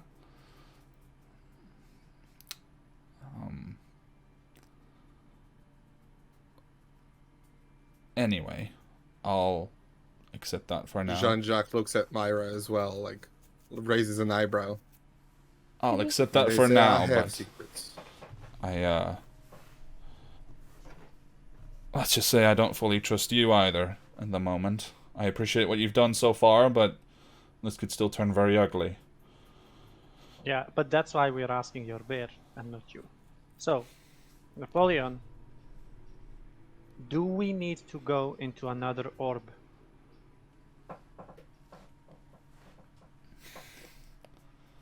Will that save anyone? Okay, so it's going to take a long time, but he starts to shake yes, then no, then yes, then no. Maybe. That's He's amazing. saying maybe. Okay, we have a new word then. Maybe. Does this need to be done before we take care of the total reality collapse? Okay. And like on I the third mean- shake, looks at Patrick very pointedly again. Will this help him get his memories back? No response. Do you want Well- us to go back into the same orb we were just in? Okay, Okay. that's Okay. good at least. Other one. Shakes no. Did Mr. Sordenbrand lose something or someone else in another orb? Well, Let's. let's check it out. But Okay. listen, guys, I'm up for checking all of this out, but that thing, whatever it was, I don't want that to get out.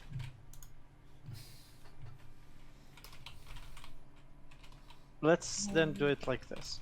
Felix, you're coming with us. I think Felix Kirilos. already decided that. Kyrillos, can you in any way, or Felix, can you in any way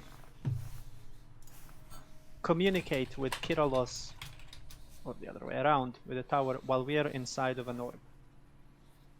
You're asking this of whom? Both Kyrillos and Felix. If they can communicate to each other or to the tower while we're inside of the orb. Felix just like is lying lazily and cleaning himself and just shakes his head. No. Kyrillos, in turn, also shakes his head and says, in fact, I'm not certain how the master performed these enchantments, but for some reason they are not counted as part of the tower, and as such I'm not able to enter them or penetrate their defenses. Can security go into lab 1? Into the laboratory, yes. Into the orbs. I will say, if anything red oozy comes out of that one orb, and I'll describe the orb we went into, just have security take care of it. Very well.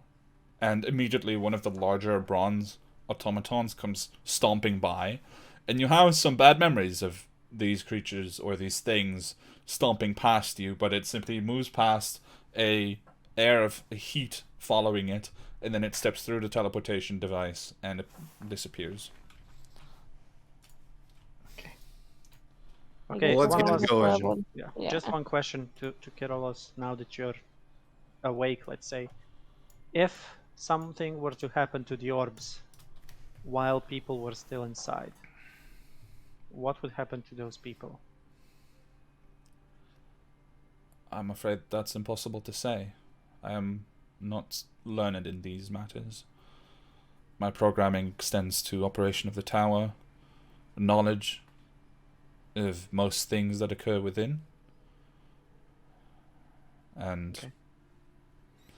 how it is all made to function. Okay, I guess it's up to us. Let's go. Wait, are we going back? Where exactly? Do you expect me to come with you? You don't have to go with us. That's why I suggested if you wanted to be safe. I We guess personally know from experience the cells are safe. personally, Do you really from want to Myra's be left experience, alone? anything apart from us is safe. Mr. Chopin, you make a good point. I will come with you. Before we do that, I think perhaps these might help, and then I'll try and retrieve the haversack from Napoleon, and then just hand out the items that I saw that would be very relevant to Sword Brand's profession. Okay. Napoleon allows it. It would be pretty much all of it, really. And Napoleon Yeah, does I guess allow so. it, I just but want- yeah.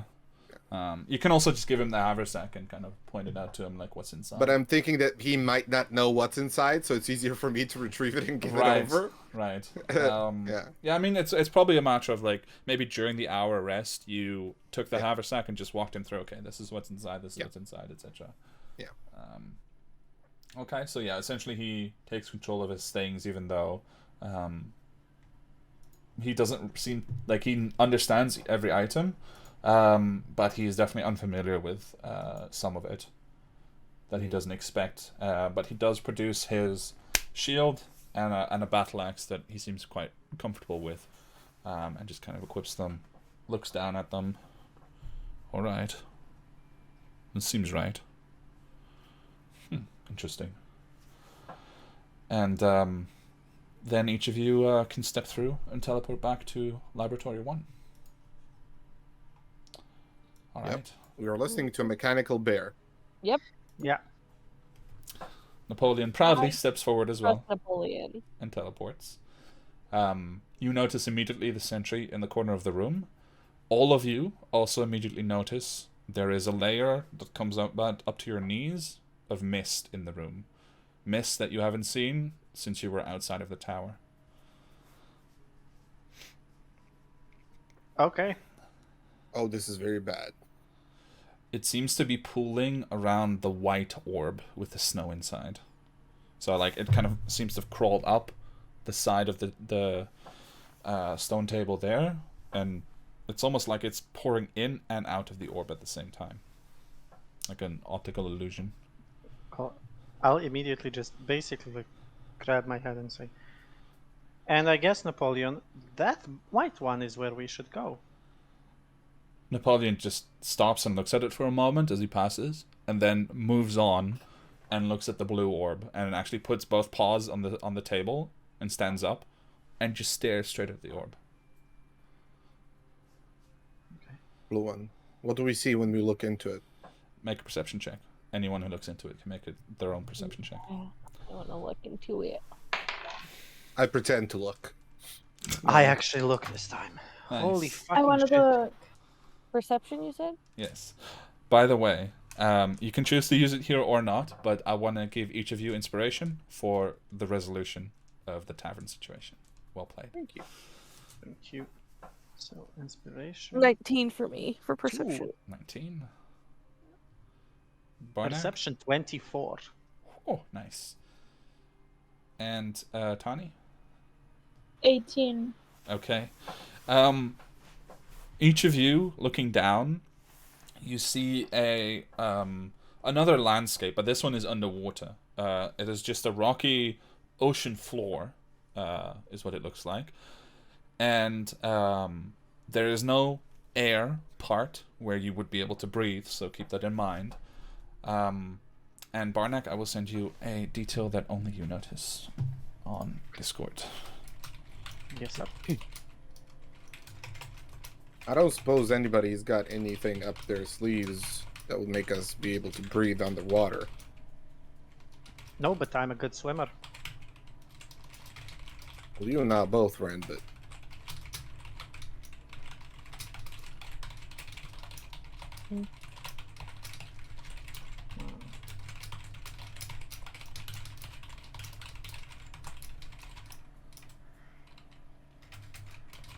I can make us walk on water, but that doesn't really help.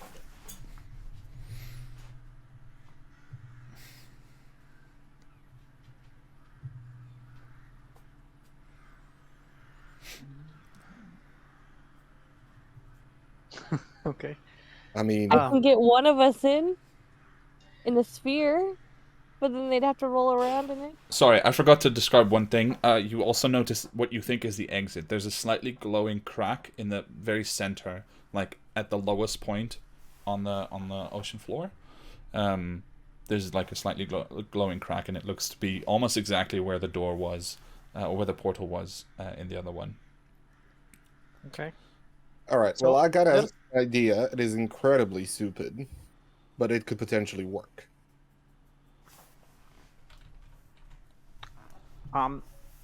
Just there's a shell there, if you can see it. But according to the size of the orb, it's as big as a house. So there's a shell house there. Now that it's pointed out to you, though it was like camouflaged against the ground before, you do notice the slight outline of what seems to be effectively the size of a turtle, a small turtle, inside of the orb. But if you account for the difference in size, if you were inside, it would indeed be much, much larger.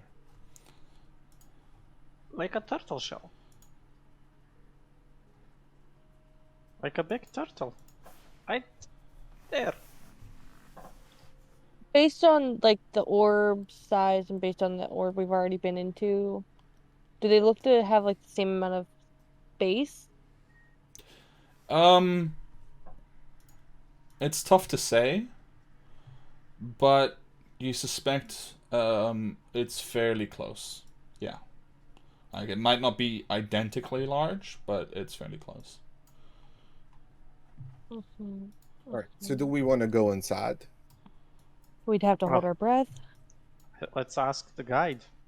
Napoleon, do we need to go inside?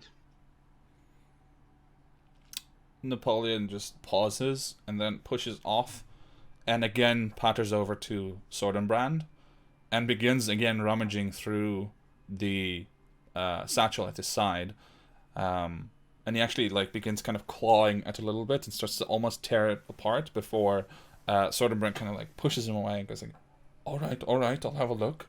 And there's like a hidden compartment and he produces what seems to be the frame of a key. So you've got like an ornate sort of butterfly-like portion at the end, and then the bar. But where normally you would have the actual part of the key that can interact with the lock, there's only an empty opening into which you could slot a part or maybe several parts. So it's essentially an incomplete key, and sort of just holds it up. Napoleon, do we need the other part of the key out of that orb? To go and save the tower. I Napoleon makes a new gesture, seemingly having adapted, and goes between yes and no, and goes like diagonally for maybe. That's a new maybe. Wow. Okay. So Is that it was very dangerous in there, Napoleon? Do you know? Doesn't respond, which so far seems to have always coincided with I don't know. So you gather that Napoleon does not. I have to double check if this concentration it is. I can do one person, and Napoleon, you don't need to breathe, do you? I can do one person, and Napoleon could go in as well. In an orb. Well, Napoleon wouldn't be in the orb, the one person would be. And they could. I don't think we need the orb.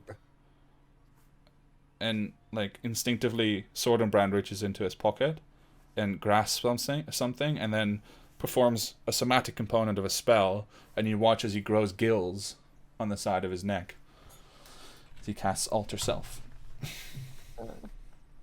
I will be your guy's ride.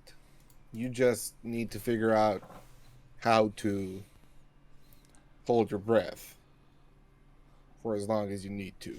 what will you do, JJ? Kevin, clarifying the very fun. rule. Holding breath is 1 minute plus Constitution modifier, right? That is correct. And 1 minute per Constitution modifier, I'm pretty sure. So if you have like +5, you could hold your breath for 6 minutes. Okay, that's what I thought. I have 3 Barnack, minutes left. remember when we were sailing on the Banshee's Veil, and then we saw a pod of orcas?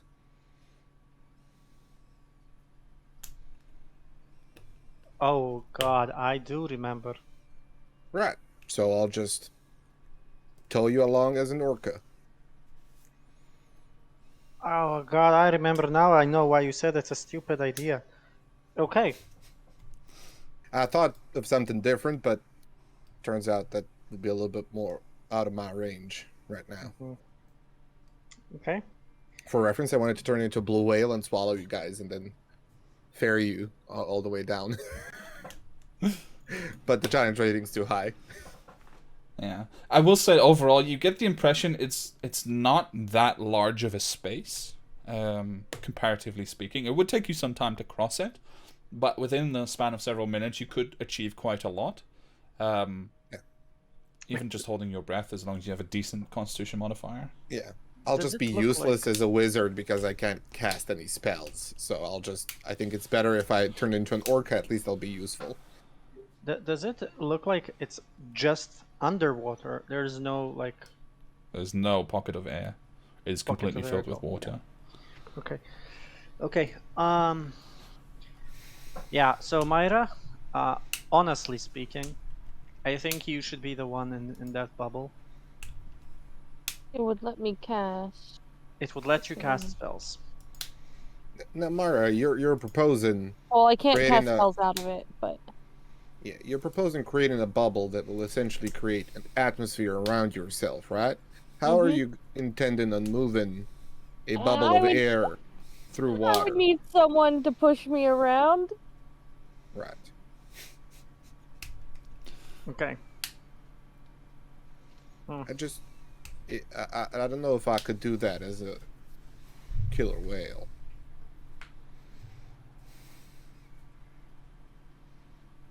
It doesn't explicitly say it floats. It just says I can breathe in it. What's the ability that we're talking about? Oh, okay. to There's a the resilient sphere? sphere. Okay. Encloses a creature or object. So the problem is, you would enclose yourself underwater with the water all around you. But it says I can breathe in there. Yes, as long as it's not filled with stuff. Let me check. Nothing can possibly bury in or out. Yeah, so it says can still breathe in there in the sense that nothing is allowed to pass in or out.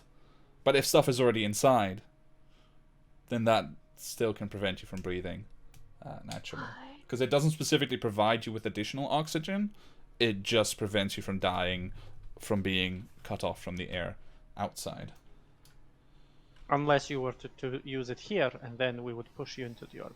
But KJ problem reaches is- into Barneck's haversack and just starts pulling out a length of rope. Okay.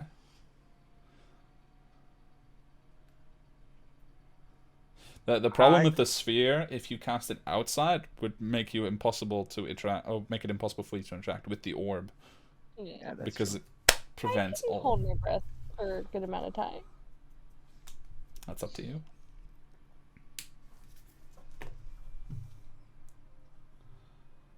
I got nothing. Let's go. I guess Yeah. get that key quickly. Let's just quickly go through this. Tani, how are you at water breathing?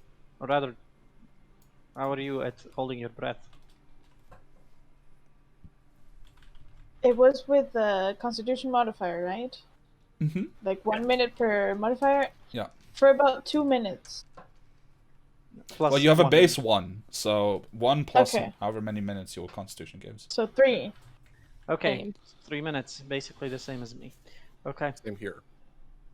Then Jean-Jacques, I don't think. Yeah, you'd need to. How would you turn there? So, Well, I'm hoping that if I expend the breath that I have, it's a stupid hope, probably, but I mean, Kevin, I would imagine that during my seafaring years, I've gotten myself into a situation where I fell off the ship in battle or something and needed to try and cast underwater, like, do I think that I would have the ability to cast one spell? I think overall you would have the ability to cast spells anyway. It's just harder, so you'd probably have to make an ability check to see if you succeed. But if you fail, nothing happens. You don't invoke the spell, so it's not like you lose a spell slot because nothing actually got used. I just lose the air that I need. Yeah, you would lose, like a round or two of air, or if you like critically fail, then maybe you lose like a minute of air if it's like goes really poorly. Okay. But I will say, as you guys are discussing, Sword and Brand will kind of like, he's running his fingers over the gills that he's created, and he's a bit confused as to how he did it. He says, well, it seems as though I'll be able to breathe on the water at least for however long this will last. I get the impression for quite a while. I could, if we are all tied together, I could stay by the rift and pull you out if something goes wrong. That's a good idea. Good. Let's just do the orca plan. We go in. Patrick, you can breathe, so you can start swimming as soon as we're in there. Barnack, you loop this length of rope through my mouth, and then y'all grab on for dear life, and I'll pull you towards that rift. I mean, I'm pretty sure I'm just gonna sink when I get in there. What is the plan? Why are we going in? Just Kind to of get look to the over rift? to Napoleon. To get the key. But Keys where in is the a key? shell? Probably in a shell. Right. So we have to search Truffles. the shell. Yes. Okay. Napoleon, is the shell a creature? Shakes maybe. That's hard. Is that where the key is? Maybe. Oh, for fuck's sake. You get the impression Napoleon's not actually been inside. He's only heard his master's plans before. Right. Napoleon, I love you, but sometimes you're really bad at helping us figure out what to do. And I'll just like pat his head. Napoleon just kind of takes in that information and then sits down beside you and just waits, looking up at you. Just pat his head. You're like, you're really good sometimes, and sometimes just not as helpful. Napoleon stands back up and gives you a slight nudge with the head. And that's it. Well, let's go. Actually, I might want to cast one spell.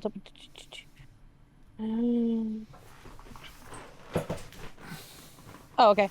I am going to cast Freedom of Movement on myself. Okay. Because I'm wearing armor and I know I'm going to sink. And That's at fair least enough. freedom of movement doesn't impede my movement underwater. Okay, nice. Or with attacks. So effectively, yes. For anyone else, being underwater will impede your movement speed.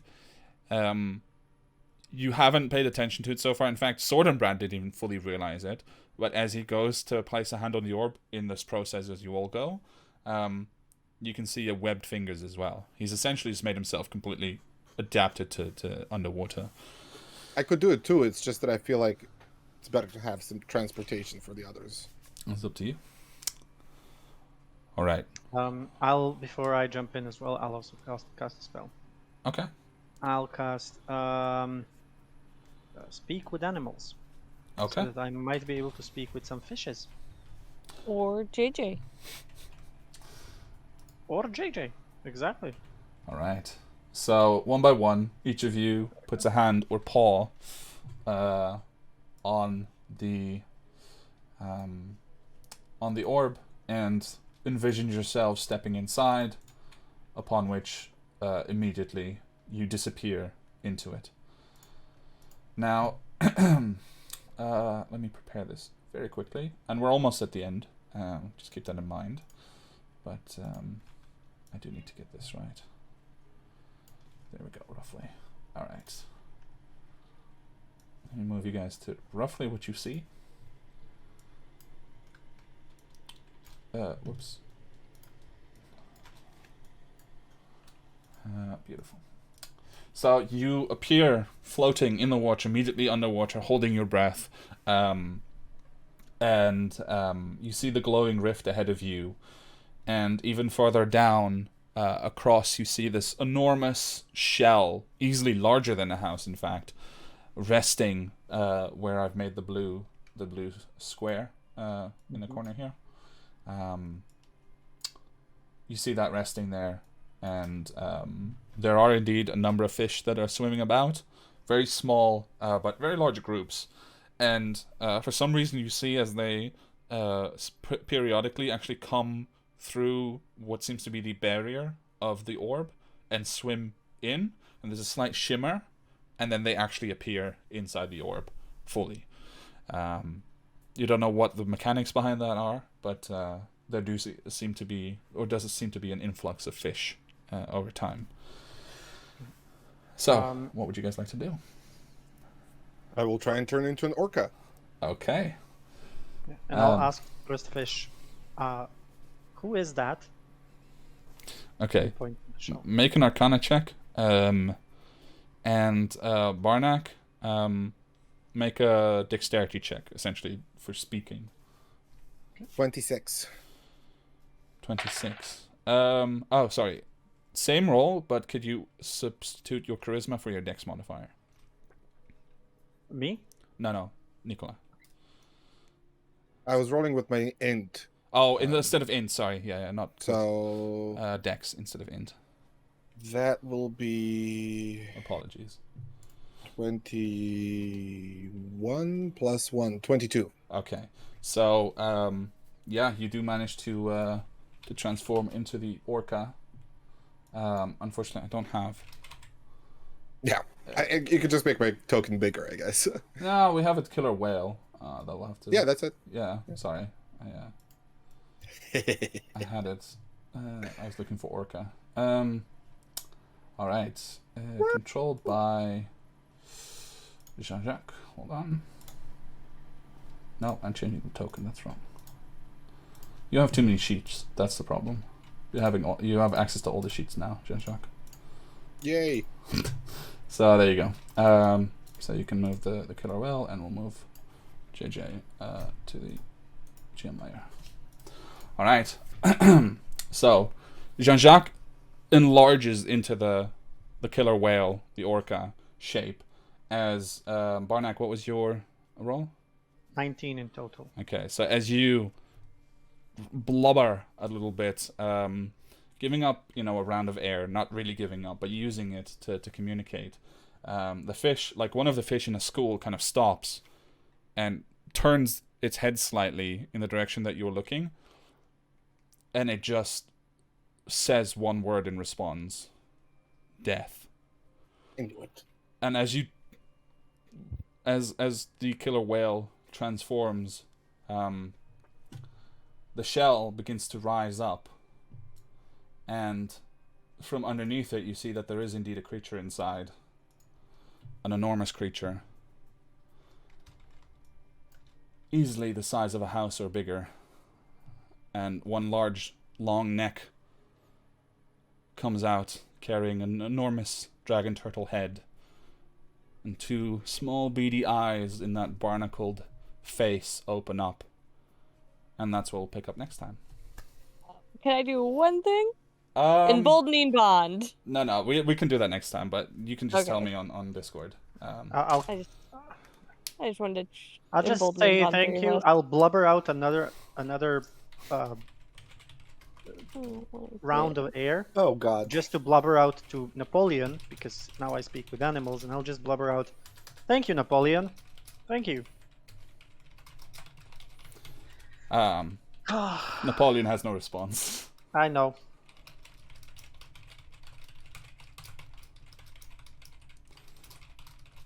Fight this thing. Yeah, so that's where we'll leave it for 2 weeks, you guys, as all of you very well rested and with some aid now face the emergence of a dragon turtle that I will say one of the teeth in its maw is different than the others and draws your attention, as it seems to resemble, at least part of it has been replaced by a key fragment. Because of course. Mm-hmm. So yeah, thank you guys for playing. Thank you everyone for watching. So like I mentioned, next week we will definitely be completely off. We're all going to take a break as various people are doing various things. And the week after that, we will not be playing Tales of Edeah. But Milos, do you want to stream our one-shot, or should we be taking that one off? Okay, cool. So we'll be streaming a one-shot run by Milos instead, which will be super fun. So hopefully we'll see you in 2 weeks. In the meantime, go check out our YouTube channel. Make sure to follow us, of course, on Twitch. Subscribe on YouTube. We appreciate your support so much. And we will see you next time. And, of course, go watch The Rune Keep on Tuesdays. Yes, on Tuesdays. All right. Thank you, everyone. Take care. Bye-bye. Bye. Bye-bye.